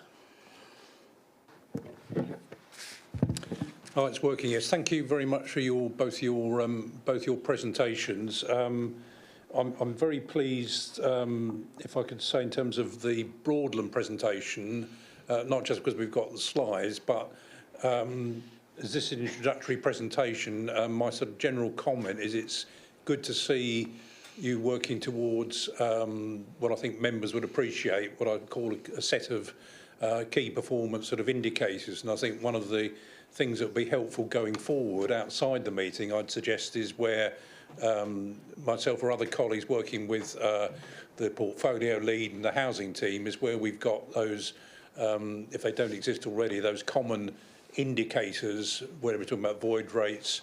You mentioned the elephant in the room, which other people haven't, which is great, about mould. We've only got 23 in Breckland, so we can actually then compare different providers and focus on the things that are important or more important. One question I've got is, suggestion is that very much on your local delivery structure, I'd certainly welcome opportunity to engage further with Breckland as well as Saffron outside the meeting in terms of populating the detail of the names and contacts, which I'd appreciate, because I've got roughly 1/3 of the Breckland stock is in my ward, which is with Burger. The second point is around, which links back to what the chairman mentioned in terms of informing members. It might well be that we can have a discussion outside the room whereby members are informed if there, for example, is a category 1, 2 or 3 around mould. I've had a couple of cases, 2 or 3 cases of mould in my ward, my fellow councillor, not necessarily you as a provider. So I've actually got three sections of Breckland housing. One is a flagship, no pun intended, a flagship showpiece, and 2 others of different ages. The other thing is there around, you mentioned mould, didn't see anything there on asbestos, and I think obviously going forward, things around the void date, so that we had that detail from Justin, it might be handy to have a little sort of pie chart in there, you know, giving that sort of, giving that average, but that's a good start. That's all from me, Chairman. Thank you. Thank you, Harry. I'm going to take Fabian next, and then I'll let folks respond. Thank you. I've just got a question. I'm not sure how your direction goes compared to others, but I have noticed that when a housing association builds a development, they don't move as quickly as a developer. And in some cases, they seem to wait till the houses are actually all finished before they move in. Well, I do think it's a bit counterintuitive because, first of all, you want to get people off the housing register the quicker the house is. And also, from your financial point of view, the sooner someone's living in one of those houses, you've got an income via the rent coming in. So I'm not familiar, and it is another housing association that isn't here that is my bugbear. But I just want to know, how quickly do you get your developments moving and doing? Once you've got a new site for yourself, are you there? Because otherwise there seems to be so many excuses coming on, and it's actually, you know, house built, a family or a person in which is to everyone's benefit. Okay, you'd like to go first? Yeah, Richard. Thank you. That's not how we would want to approach it, because of the very reasons you've just mentioned. As soon as we can get some rental income, it assists not only from a financial point of view, it assists us getting the rent in, but also it's not helpful for the community because we need to get people into the home. So the only reason that would ever happen, I think, is from a construction safety point of view. So it would construction access to the site would prevent properties being occupied safely. That would be the only reason that we would do it. I mean, we've got I know it's out of district, but 90-unit site in Wyndham, and it's split into 6 phases. So usually we'd want to see it in phases of probably about between 5 and 10 units at a time delivering. So we've got 2 phases there, but with the construction it's still going on until May. So I can't speak for the other provider, but that's not how we would want to approach it. I think it's counterintuitive. I would just follow up that our lettings team has got a 1-day target from handover to let of property. I think we're around about 2 to 3 days at the moment. So we do get tenants into properties extremely quickly once they've been officially handed over to us. Do you want to just come back on that point, Fabian? Well, yeah, just quickly, positively, could you start building housing association properties actually in Breckland rather than some of the others, please? Noted. Any comments in response to Harry's point? In my notes here, I wrote, do you have a sort of hotline, email address, telephone number for councillors specifically?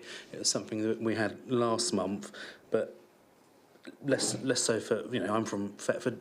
You guys don't operate quite so much in Thetford, but for Dereham colleagues or north of the district, do you have any sort of specific means for councillors to liaise with you? So when we get, it depends how the inquiry comes in, but if it comes to a customer services system, we would then have a dedicated flow for that. But what we do tend to do is to send up a dedicated email address.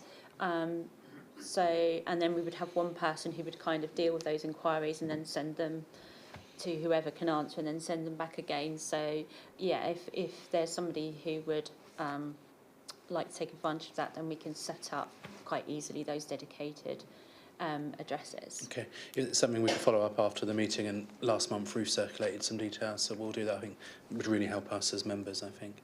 Of course. I've got Councillor Land next, please, and Robert.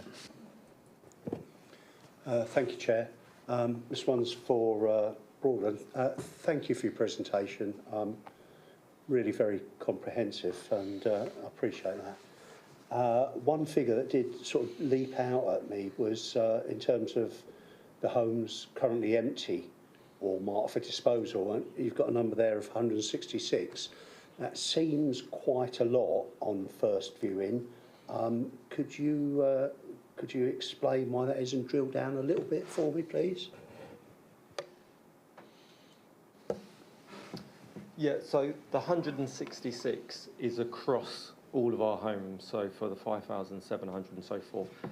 They're the homes that have been identified as the poorest performing for one reason or another. That 166 forms part of our disposal plan, and the disposal plan is from 2023 through to 2026.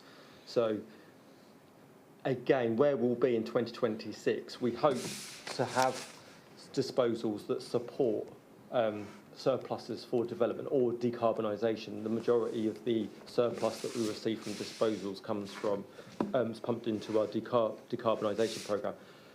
Those 166 are not empty homes in the majority of cases. They are all let, and the likelihood is there'll be a lot of those homes that are still let at the end of the disposal plan when we review and refresh the model.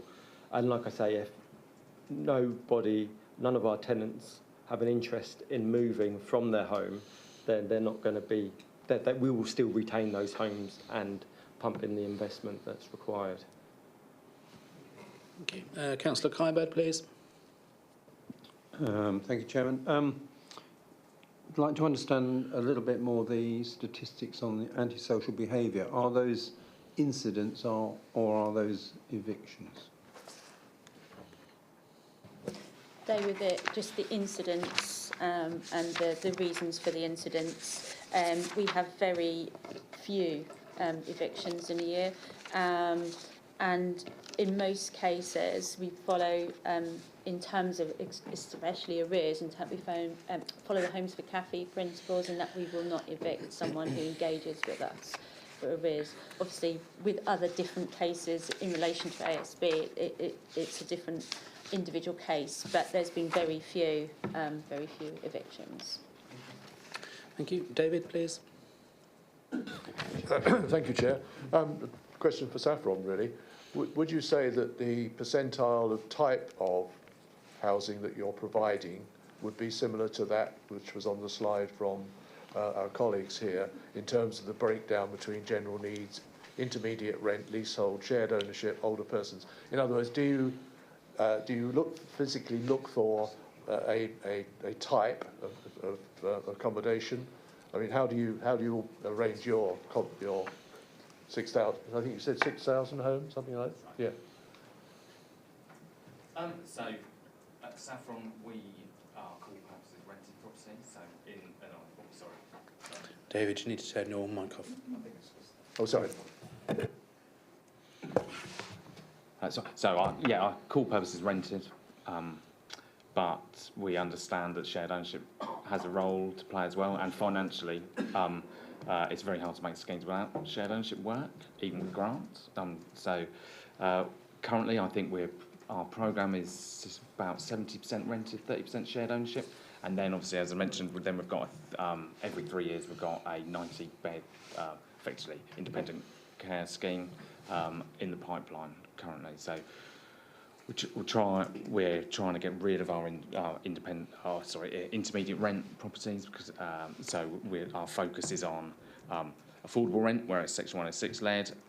It's social rent, where we're receiving grant, because we can't get grant on affordable rent anymore, and that's how we'll kind of be progressing going forward. Really, it's fundamentally rent. Not identical, but very similar, and I think it'll probably match a lot of your local plans as well. When you're looking at your housing need, there'll be around the 70-30 split rented to shared ownership within your data. Thank you. Any further questions from members, please? Robert.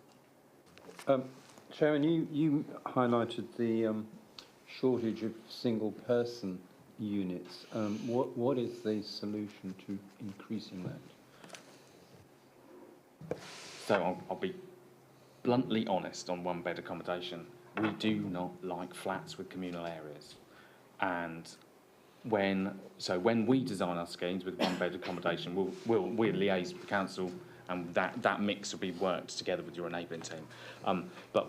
So we will ensure that our one-bed accommodation our preference is one-bed houses, but we will have one up, one down masonettes effectively. But we do not like anything with a communal area. And the communal areas, we talk about internal staircases, internal landings, in gardens. It has an implication on service charges. So service charges are high. There's additional regulation around it. So fire risk. So there are times, and I will be honest, we will get a Section 106 offer come across our desk, and if there are a lot of flats, especially above 2 stories, so 3-story or more, where we start getting into the realms of having to have AOVs and emergency lighting and what have you, we may decline to offer on those properties. Also, the requests from councils when we go through our pre-development meetings, it's elastic. So what we get told by local authorities at the time is we need 3 or 4 bed properties, and then you've developed 3 and 4 bed properties, and by the time you've delivered those over a 5-year period, they're asking for 1 or 2 beds, and if you move that way, it then moves back. So because of the long length in development periods, sometimes what we actually end up delivering is not actually what's really is needed at that point in time. We are in the process of developing a design guide, so your input to that in terms of single-person units would be highly useful, I think. Yeah, absolutely. Okay, just a couple from myself. I was interested about the comments around stock surveys. I reminded myself, and very pleased that Ruth recorded in the minutes that last month flagship figure was 75% for stock surveys completed. So I'm very pleased to see that you're more like 88, closer to 90%, so that's good news. I'll ask you the same question I asked them. When do you aim to get to 100%? So for Broadland, it's March 2024 is our target. Okay. Ours would be more likely towards around about June next year in the numbers that we're covering at this point in time. Lovely, thank you. Void rates. I heard flagship last time say that their number of days was 32. Saffron said it's more like 40. What was the figure for Broadland? Apologies if I missed it in there. I believe the current performance is 14. They're just below 15 days. Yeah, I wrote that down and I didn't quite believe it. I thought I'd written it down wrong. So I'm very pleased to hear that it's 15 days because whilst I completely understand your point of view, Saffron, around you want to get the properties right and therefore the voids is not so much of an issue. For our point of view as a council, we've heard the figures for temporary accommodation and the cost. The aim would be to get the number of days down and get them right at the same time. So hence why I was keen to know the comparative number of days. On disposals, you've heard flagship don't legally have to, but do consult us on any disposals. Would both of you be happy moving forward? I appreciate it's not huge quantities of houses in Breckland, but would you be happy for us as a council to be informed and therefore local members to be consulted? Sorry, I pressed it first, Lou, sorry. Absolutely. I mean, because the majority of ours are in Safe Norfolk Council, we have a very close working relationship with Safe Norfolk Council. We've just provided another building that we were going to dispose of, which is gone for use as temporary accommodation. Every single void or every single disposal that we look to take to auction, they get first choice on whether they think that is suitable for purchase or lease by Safe Norfolk Council. Brilliant. And Broadland? Yes, of course, and I do think that we've been doing that anyway with each of the different areas, and we've been notifying them and letting them know. Great. And the last point for me, I was very grateful for the slides in advance, and the one thing that jumped out on me was the number of shared ownership properties for Broadland. I'm a big supporter of shared ownership. Really pleased to see that you guys have, quite significant numbers, I think, of shared ownership. The original intention with shared ownership was to provide a sort of route for people to get onto home ownership, to give them a sort of stepping stone, if you like, into owning their own property outright. Do you find that actually happens, or do people, once they're in shared ownership, stay in shared ownership, or is there actually a progression for them, into actually 100% of their own home? Yeah, depending on the shared ownership agreement, some of them are restricted where you wouldn't be able to 100% staircase. Yeah. But on the ones that you can, we do have some staircasing, but not that much, actually. It tends to be that people would either stay in shared ownership or move out to then complete ownership. But of course, by that time, they have built up the equity, so that then helps them to make that move. Yeah. Okay. Yeah, that's exactly what we found, actually. There's a slow, steady trickle, but probably not as much as originally intended. Right. I think some of that might come down to reminding shared owners that they can staircase. Yes. But I think in the current market, I think we're probably seeing a drop-off of it, actually. Right, okay. Yeah.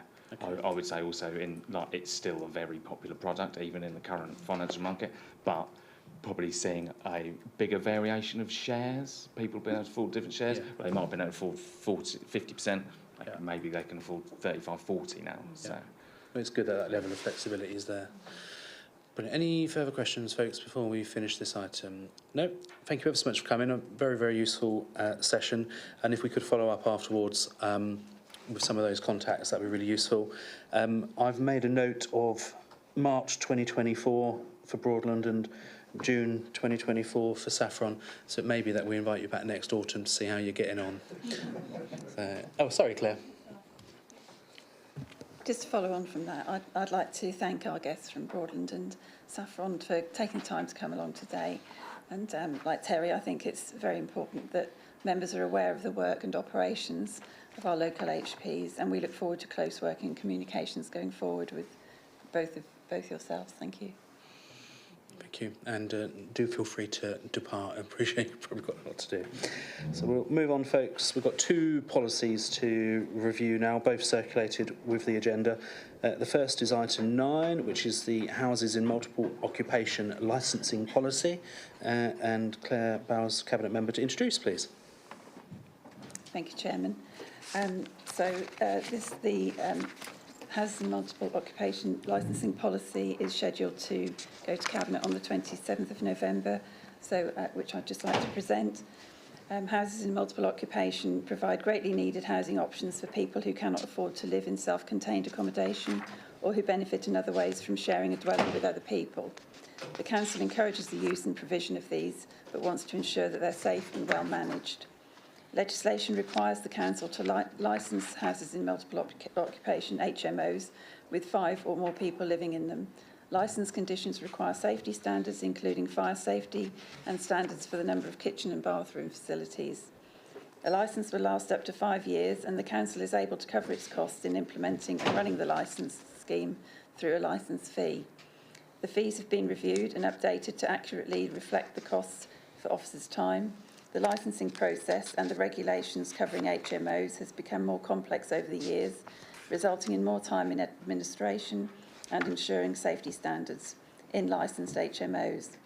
The fee was originally set in 2006 at £399, and under the new policy, it's £859 for a 5-bedroom HMO, plus £67 per additional bedroom.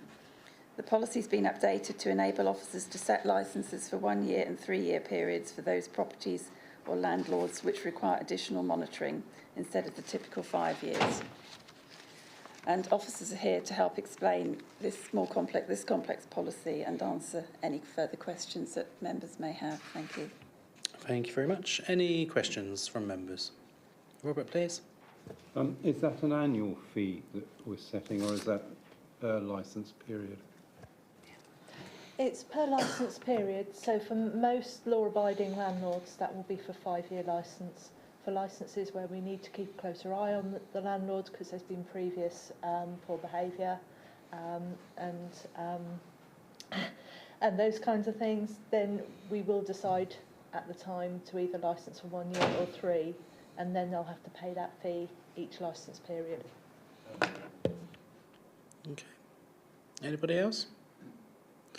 No, just 2 quickly from myself. 5 years is quite a long while, and I'm sure there's an awful lot of work that goes on to get properties into the right condition at the start.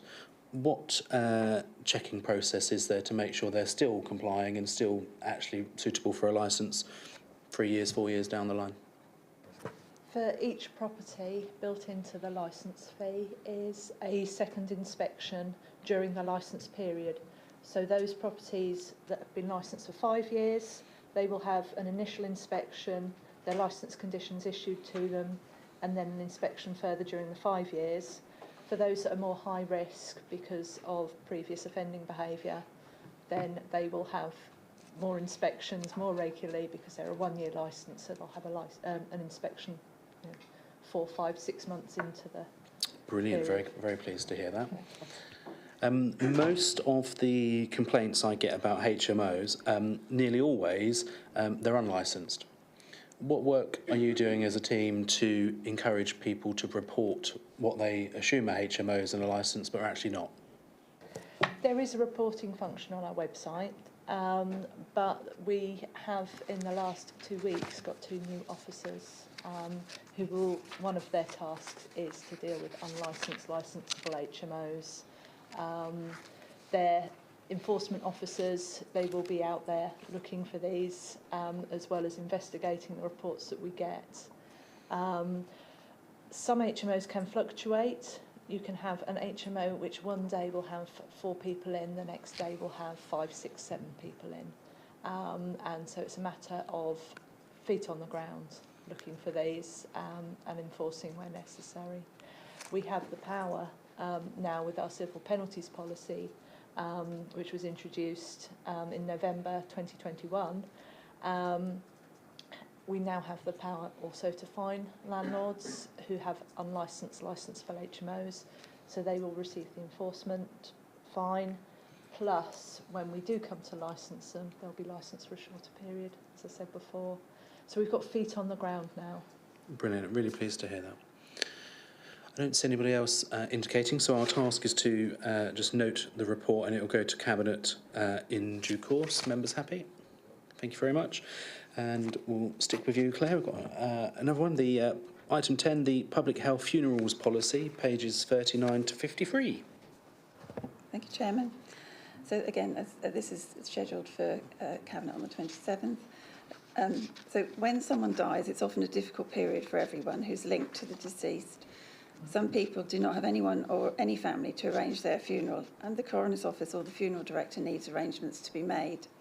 Our duties in respect of this have their origins in early public health to prevent accumulations of bodies and the spread of disease.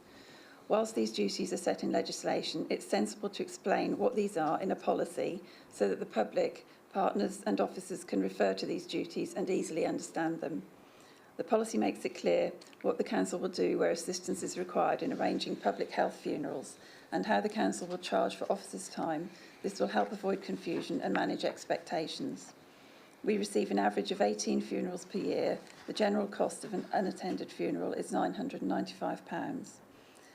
As set out in the policy, officers will make every effort to track down family and finances to minimise the Council's involvement and expense. So this is a straightforward policy, but officers are here as well to answer questions if you have any further ones. Thank you. Thank you. Any questions on the funerals policy, please? Yeah, Harry Clark. Yes, thank you very much, Chairman. I'll be brief, conscious of time, but also the fact I've probably got about 8 or 9 different points to raise. I don't know, I'd be ruled out of order by the time I got to about number 2. Yep. So I will be putting those in writing to the portfolio holder and before this goes to Cabinet, but I'll just go through 2 or 3 very, very quickly.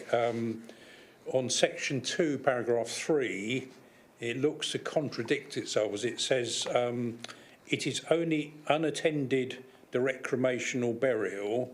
And my reading is it cannot be only cremation if there is the option for burial for personal religious reasons. And that looked at paragraph 46C of the 1984 Act. So there might be people who want a committal. I mean, I'm not religious, but some people are, might want to have the proper burial rites. If a burial takes place, for example, for religious reasons, would a religious person, minister or imam attend? A cemetery is a public place, so you cannot set friends or family attending. That's one particular issue. Paragraph 4, 2 months seems a very short period because undertakers will store cremated remains for years.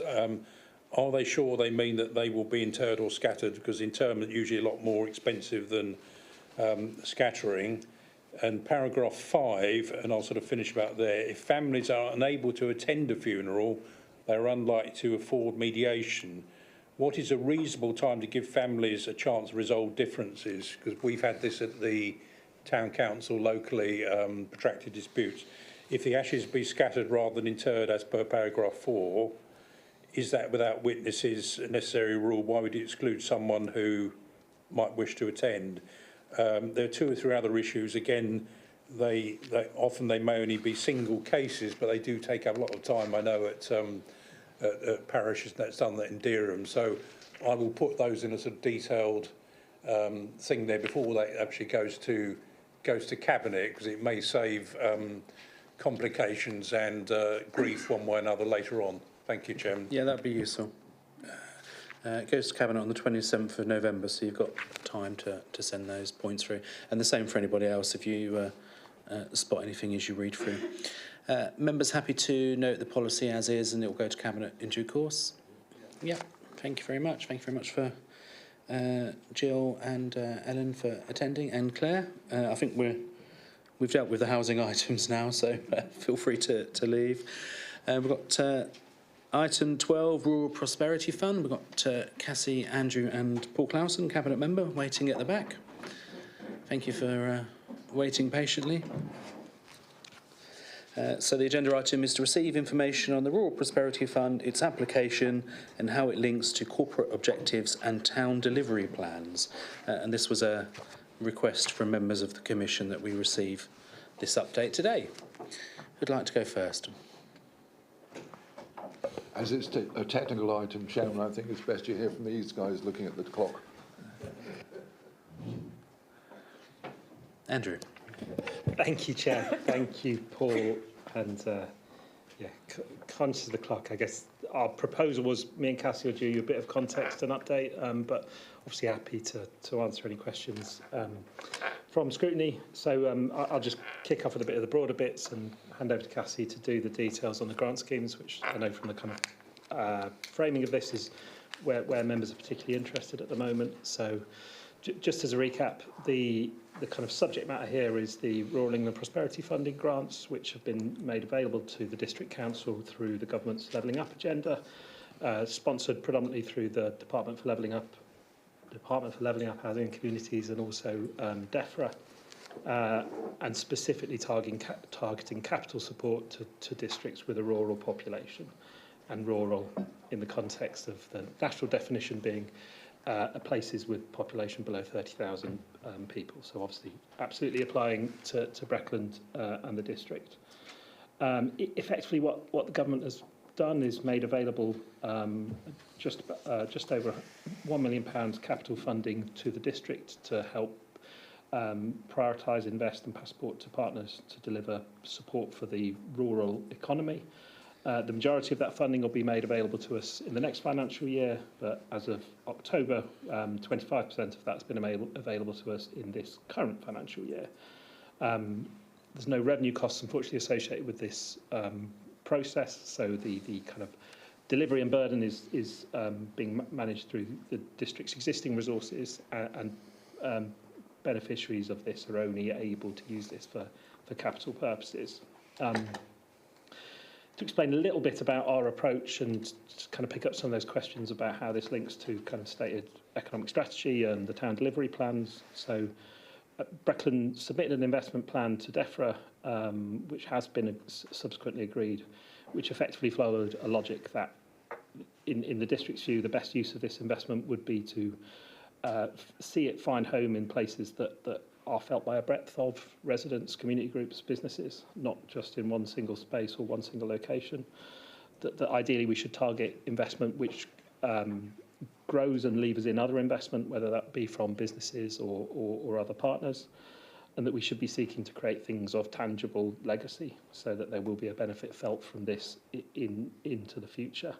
And that particularly mindful of the diversity of communities and businesses in the district, that we should be very mindful of making sure that this is applicable both in a kind of town context, but also particularly in a wider rural beyond the town boundaries context. Our specific assumption in the way that we'd be delivering this was that it would be a mix of direct grants to businesses and to groups, which is predominantly what we're here to talk to members about, but there'd also be scope through this investment to make grants investments in things like environmental investments and solutions. So linking to some of the previous items you've just heard, support for nutrient neutrality mitigations and environmental resilience solutions, but also support for things that are of shared benefit like walking and cycling, and potentially some of the capital priorities within the Future Breckland programme, both at a district level and at a local level.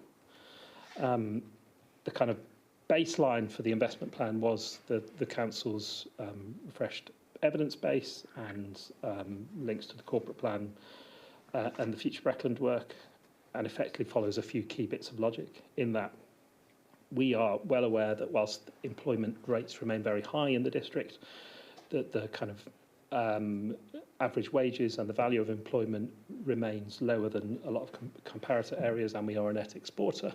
So priority in creating jobs through this. We know through the work in our evidence base, but also the work we've been doing through our local plan, that there's going to be an important need, particularly for rural businesses and rural landowners, to diversify as trends change. So we need to support this. We have identified that there is a lot of potential vitality and growth in local centres, but we need to help draw in visitors to towns and to other local centres, both from within the district, from within the region, but also nationally, as kind of local and wider visitor economy plays an importance. We know that sustainability is a key priority, both in terms of an economic opportunity and a local necessity.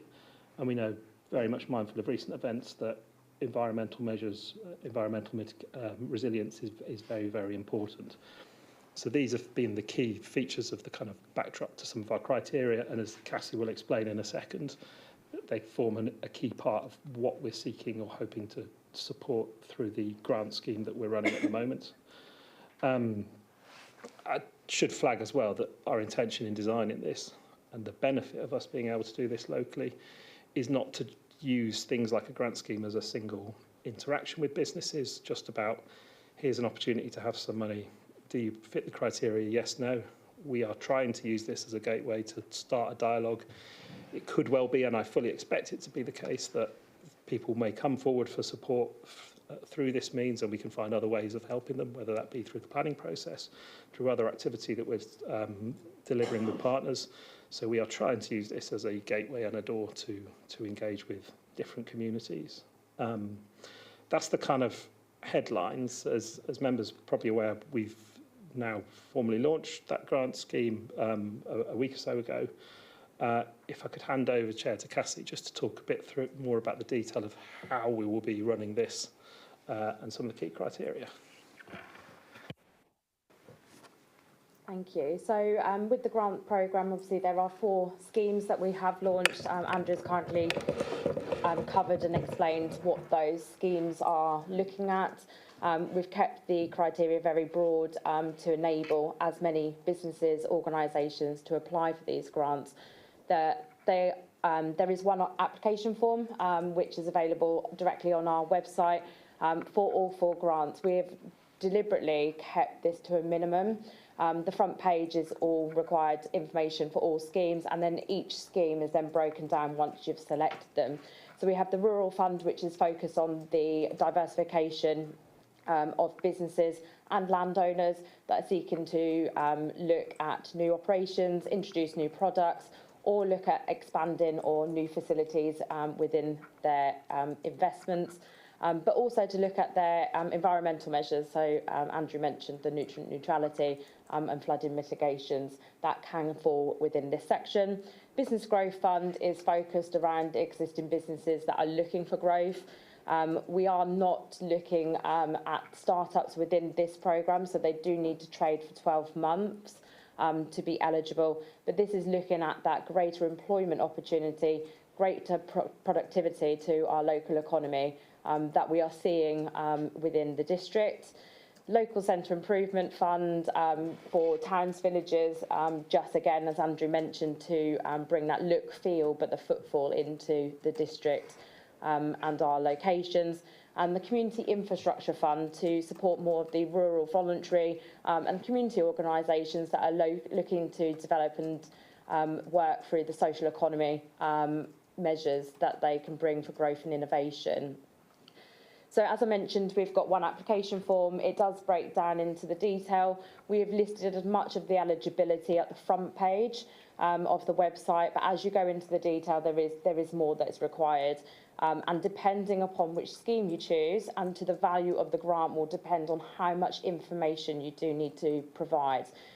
We've deliberately done this again because if you are applying for a £5,000 grant, actually the information is going to be much less than if you're applying for a £50,000 grant, where we would like to double check and ensure eligibility due diligence is completed.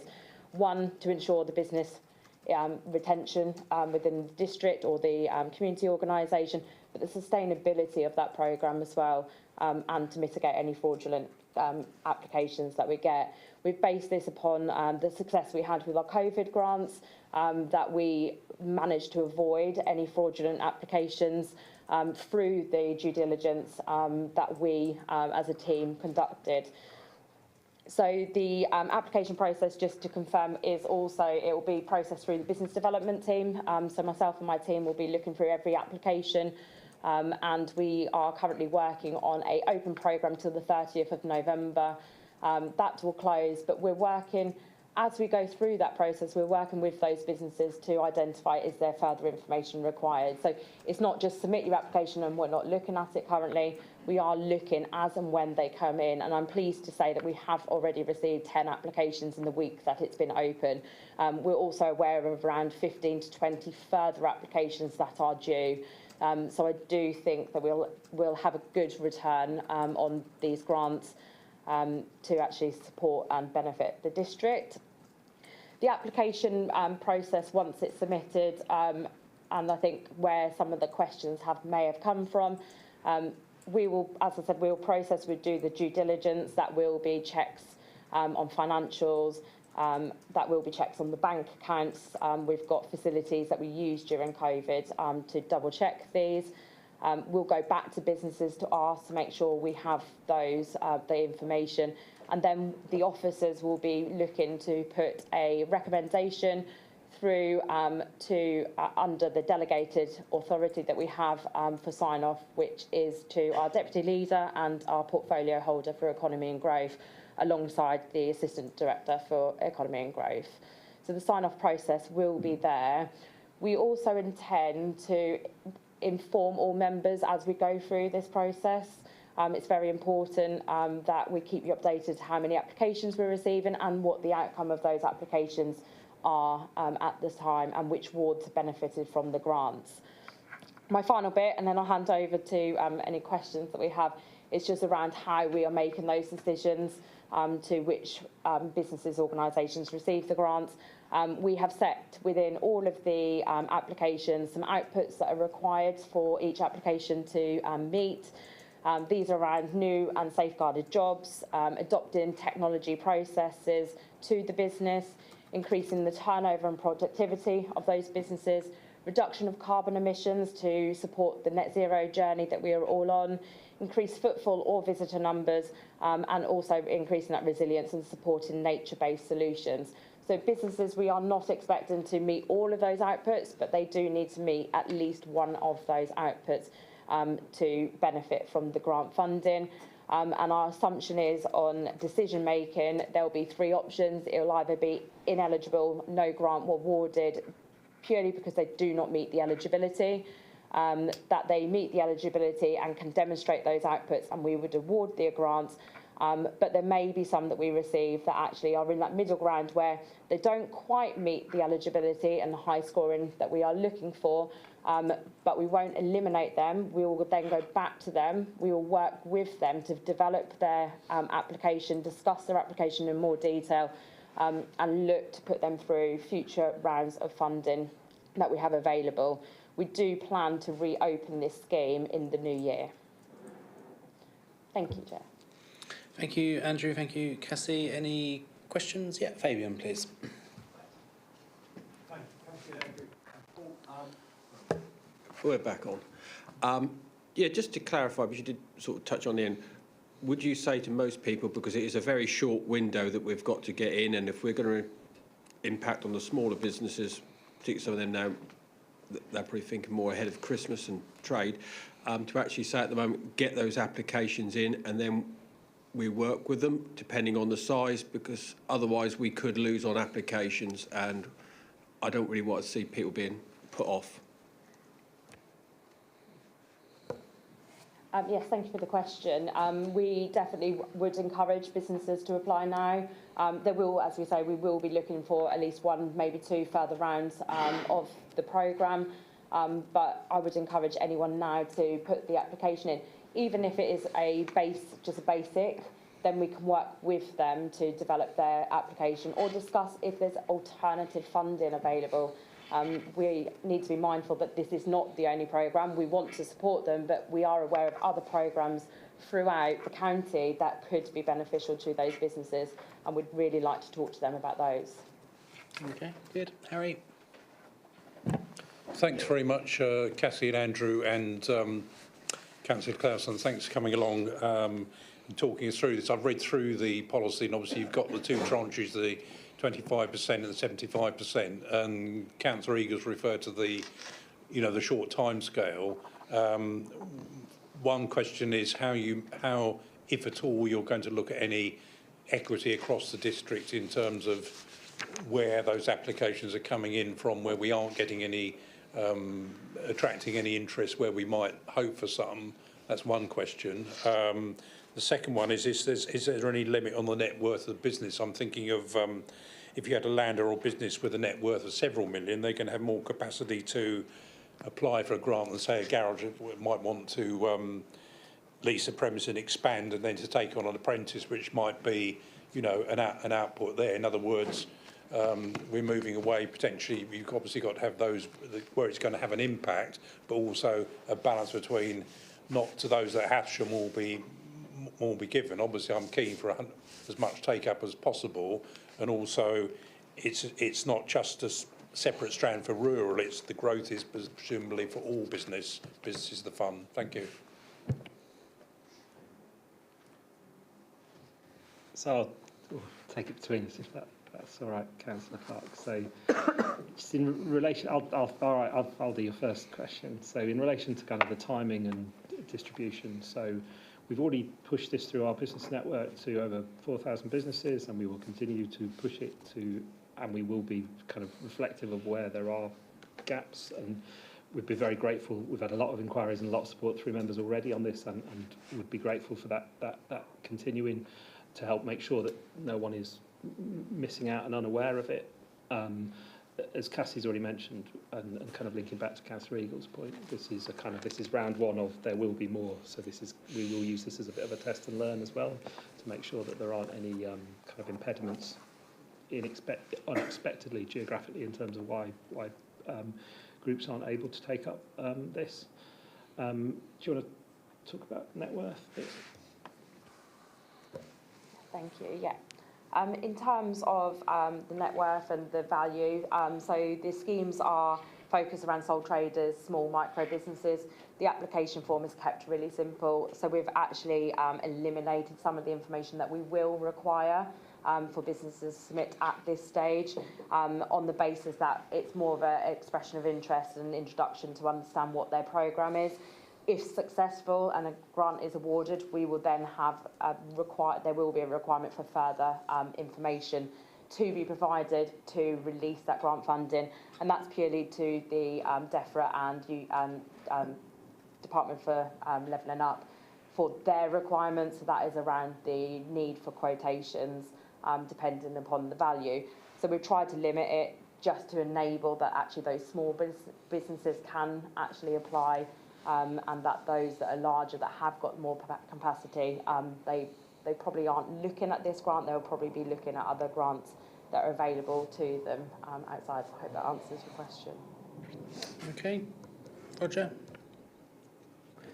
Yeah, thanks, Cassie. A couple of questions for me. If in round one, I think we've got £250,000 earmarked, if we don't spend all that money in round one, there's not the uptake, can we carry over the residual money to the new financial year to add to the £750,000 that'll come online then? And the other question is, are charities and parish councils eligible to apply for funding under this if they've got some innovative scheme that they think fits the criteria? Share it again. So in answer to the first question, Councillor Atwell, the government have a little leeway on carryover, but are not looking to support carryover, and we are not anticipating there's going to be a need for carry forward between the two financial years.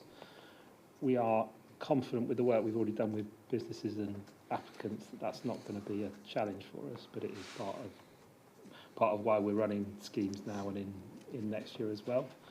Do you want to talk a bit about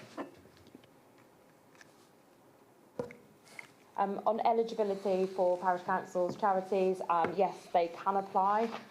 Not all schemes are eligible to parish councils, and that is purely because of the guidelines that we're following. But the local centre improvement, the Community Infrastructure Fund, is available. If there is a need and demand for the other grants to be made available to parish councils, to charities, organisations, I would happily have a conversation to look at that, because we do not want to eliminate anyone. And if we need to be a bit wider, broader in our scope, then that's what we will look to do. So could you clarify either here now or write to members, or just me if need be, what elements of the scheme parish and town councils are eligible to apply for? Because obviously I don't want to be putting a load of work into something that they're not eligible for. So I think if you can give us that clarity, I'd be grateful. Thank you. Yeah, Chair, so absolutely, we're happy to send that in writing. Although, to kind of refer to the previous points, if people have got ideas that they're broadly interested in, we're more than happy to speak to them, whether they be parishes or whomever, to try and, if we can help channel an idea into something that works. We're really, really keen. This isn't a load of strict criteria that we kind of hide behind and stop things from happening. But yeah, we'll send the guidance around. Thank you. And last point on this item, Fabian, did you want a second question? Yeah, thank you. Just to come back on a clarification, the normal problem with most DEFRA grants, and we did have a little bit with the COVID grant for small startups, which overall was absolutely fantastic and did the job, is the funding retrospective, or is it front-loaded once they've given you the quotations? Because obviously if we're asking to attract small businesses, small traders, they're asking you for that funding because they can't afford to do it, and then they've got to then find that money in the front place and then claim it back to you after they've done the works, is rather counterintuitive to the project. Thank you, Councillor Eagle. It is that the requirement for them to front the spend, because we do require evidence in which they have completed the work, they've provided the evidence in which for us to then make the claim, with obviously pushing it under the spending regulations. That's probably excluded most of the people you now want to help then, isn't it? Just to come back on that one, from previous grant funding that we've done, that hasn't been a restriction. From those that we have spoken to, it isn't a restriction at present. If it does become a restriction, then absolutely we need to look, we need to review. But obviously we're just following the guidelines that we are under from the DEFRA funding, that there is a requirement for evidence of spend, and that's what we have to provide through audit purposes to the Department for Levelling Up. Just to come back, and this is not on you, this is my bugbear with DEFRA, so Terry, you're going to have to tell me to shut up in a minute. This is half the problem. DEFRA have set up so many different funds, and they say, oh, it's to help the small people. Yeah. And in the end, all their, whether it's their animal welfare grants or anything else, it helps the large ones, and then they go, oh, there's, whether it's rural, and I use it as livestock accidents, it's always on a small farm, because they're asking someone to spend £10,000, £20,000, pay for that item, and then wait for the invoice and say, oh, we've submitted it. Now, the reason some of those have got round, because some of the bigger firms that are doing that equipment they've needed have said, oh, yes, we'll submit it and delay it till you've got the money.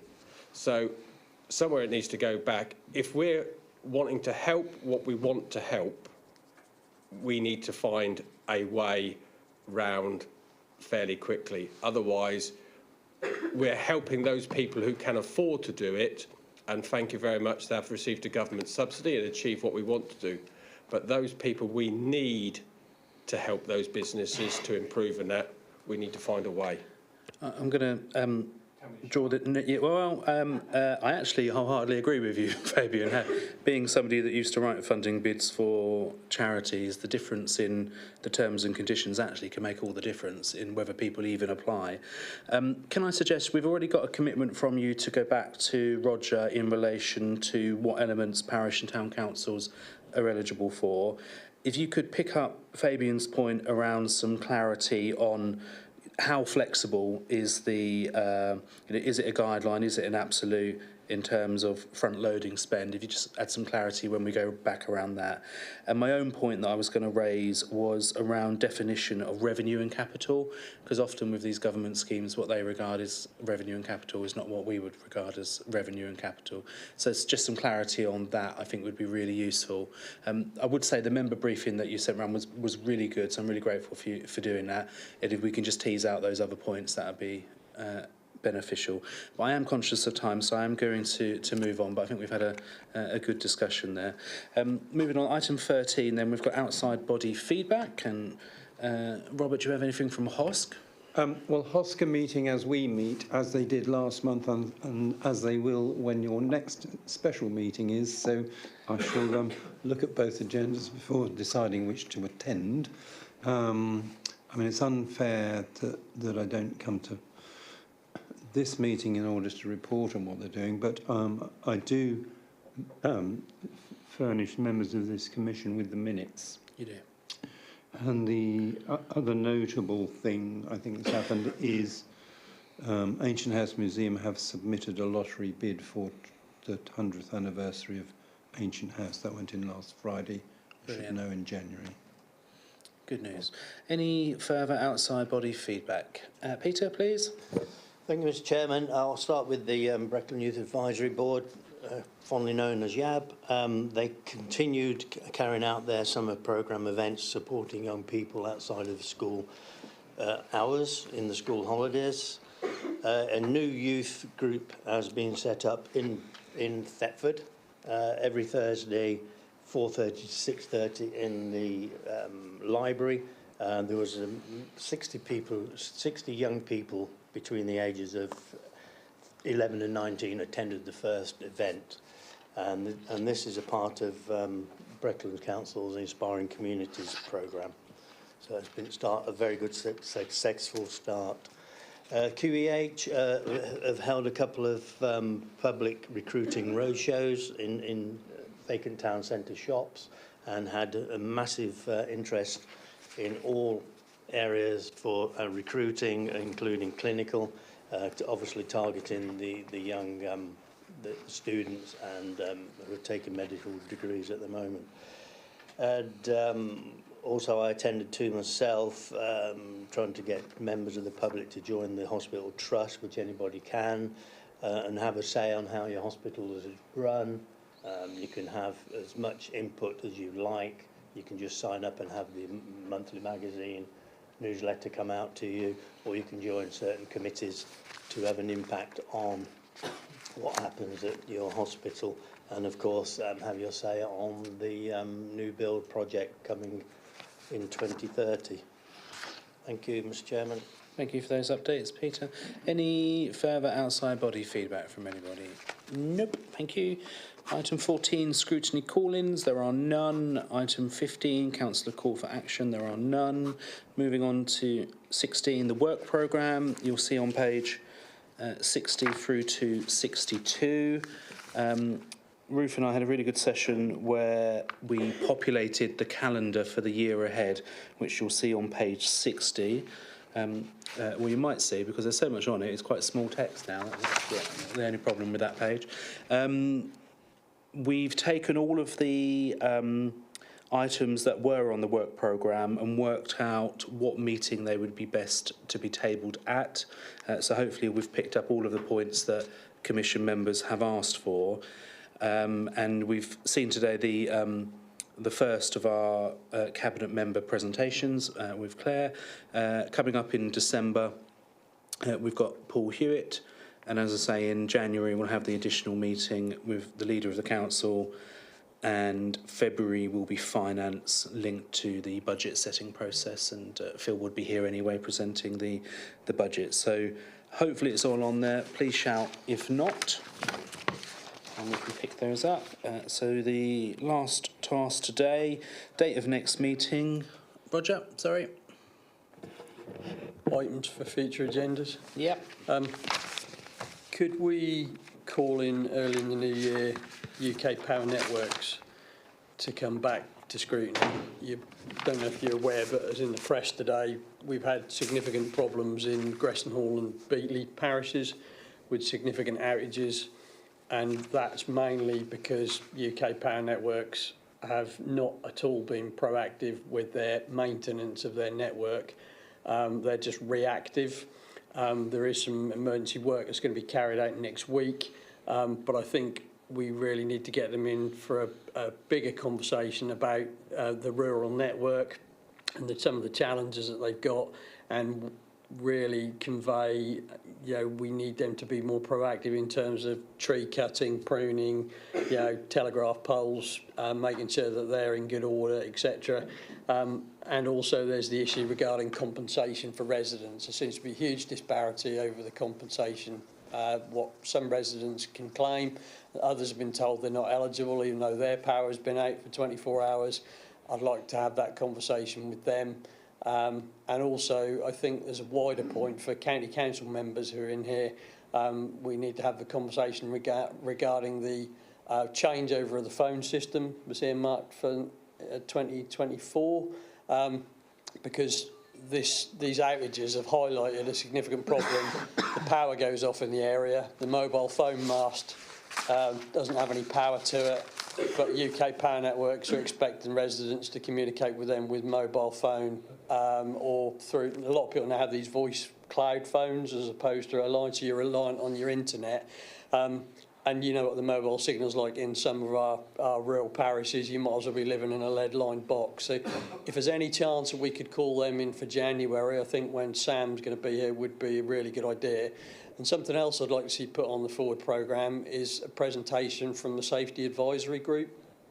I've been doing quite a lot of work with them over the last 2 weeks regarding firework events, which you might have seen or not in the press, and I think it would be useful for members to understand the work of the Safety Advisory Group, who's involved in that, including the Blue Light Services, and sort of their expectations and how they liaise with voluntary groups and organisers for sort of large community events. I think that would be a useful piece of work as well if you could put that on the programme. Thank you. UKPN, I think most appropriate actually would be January. It's a lighter agenda in January because it's an extra meeting, but actually Sam's portfolio is strategic partnerships and UKPN is quite an important one. If you could just drop us some bullet points, Roger, and then Ruth and I can contact them and sort of frame the discussion, that'd be really useful. As for the Safety Advisory Group, I'm not sure what portfolio that sits under, so I'll have to check. That sits under Councillor Crane's portfolio. Under licence. Could I suggest, if at all possible, because it may be beneficial for community so they don't catch a cold, that we do that hopefully before Easter, because what happens is a lot of people are organised events for summer months, big, it'd be festivals, carnivals, etc. They need to get information and notifications into the Safety Advisory Group at least within 28 days, preferably a lot sooner, so that they can discuss their plans for their event. I just think it'd be useful to make everybody aware before we get to the summer and more groups have problems. Okay. Thank you. Maybe the 1st of February then, because Helen's come in for the deployable mobile camera policy at the 1st of February meeting, so that might be an opportune time to do that. Robert, please. In terms of Safety Advisory Group, one of the things that came up under emergency planning training was, it's particularly relevant to Forest Ward, is that we are not aware of what the emergency arrangements are in the event of a large forest fire, and there are isolated properties, and I was told the lady would speak to the Forestry Commission, but I don't know whether we've incorporated that in our emergency planning. Okay. All right, we'll take that away. Thanks for bringing those up. So just to go back to item 17, note the date of the next meeting, which is the 21st of December at 10 o'clock. Thank you all very much for your attendance today. See you then.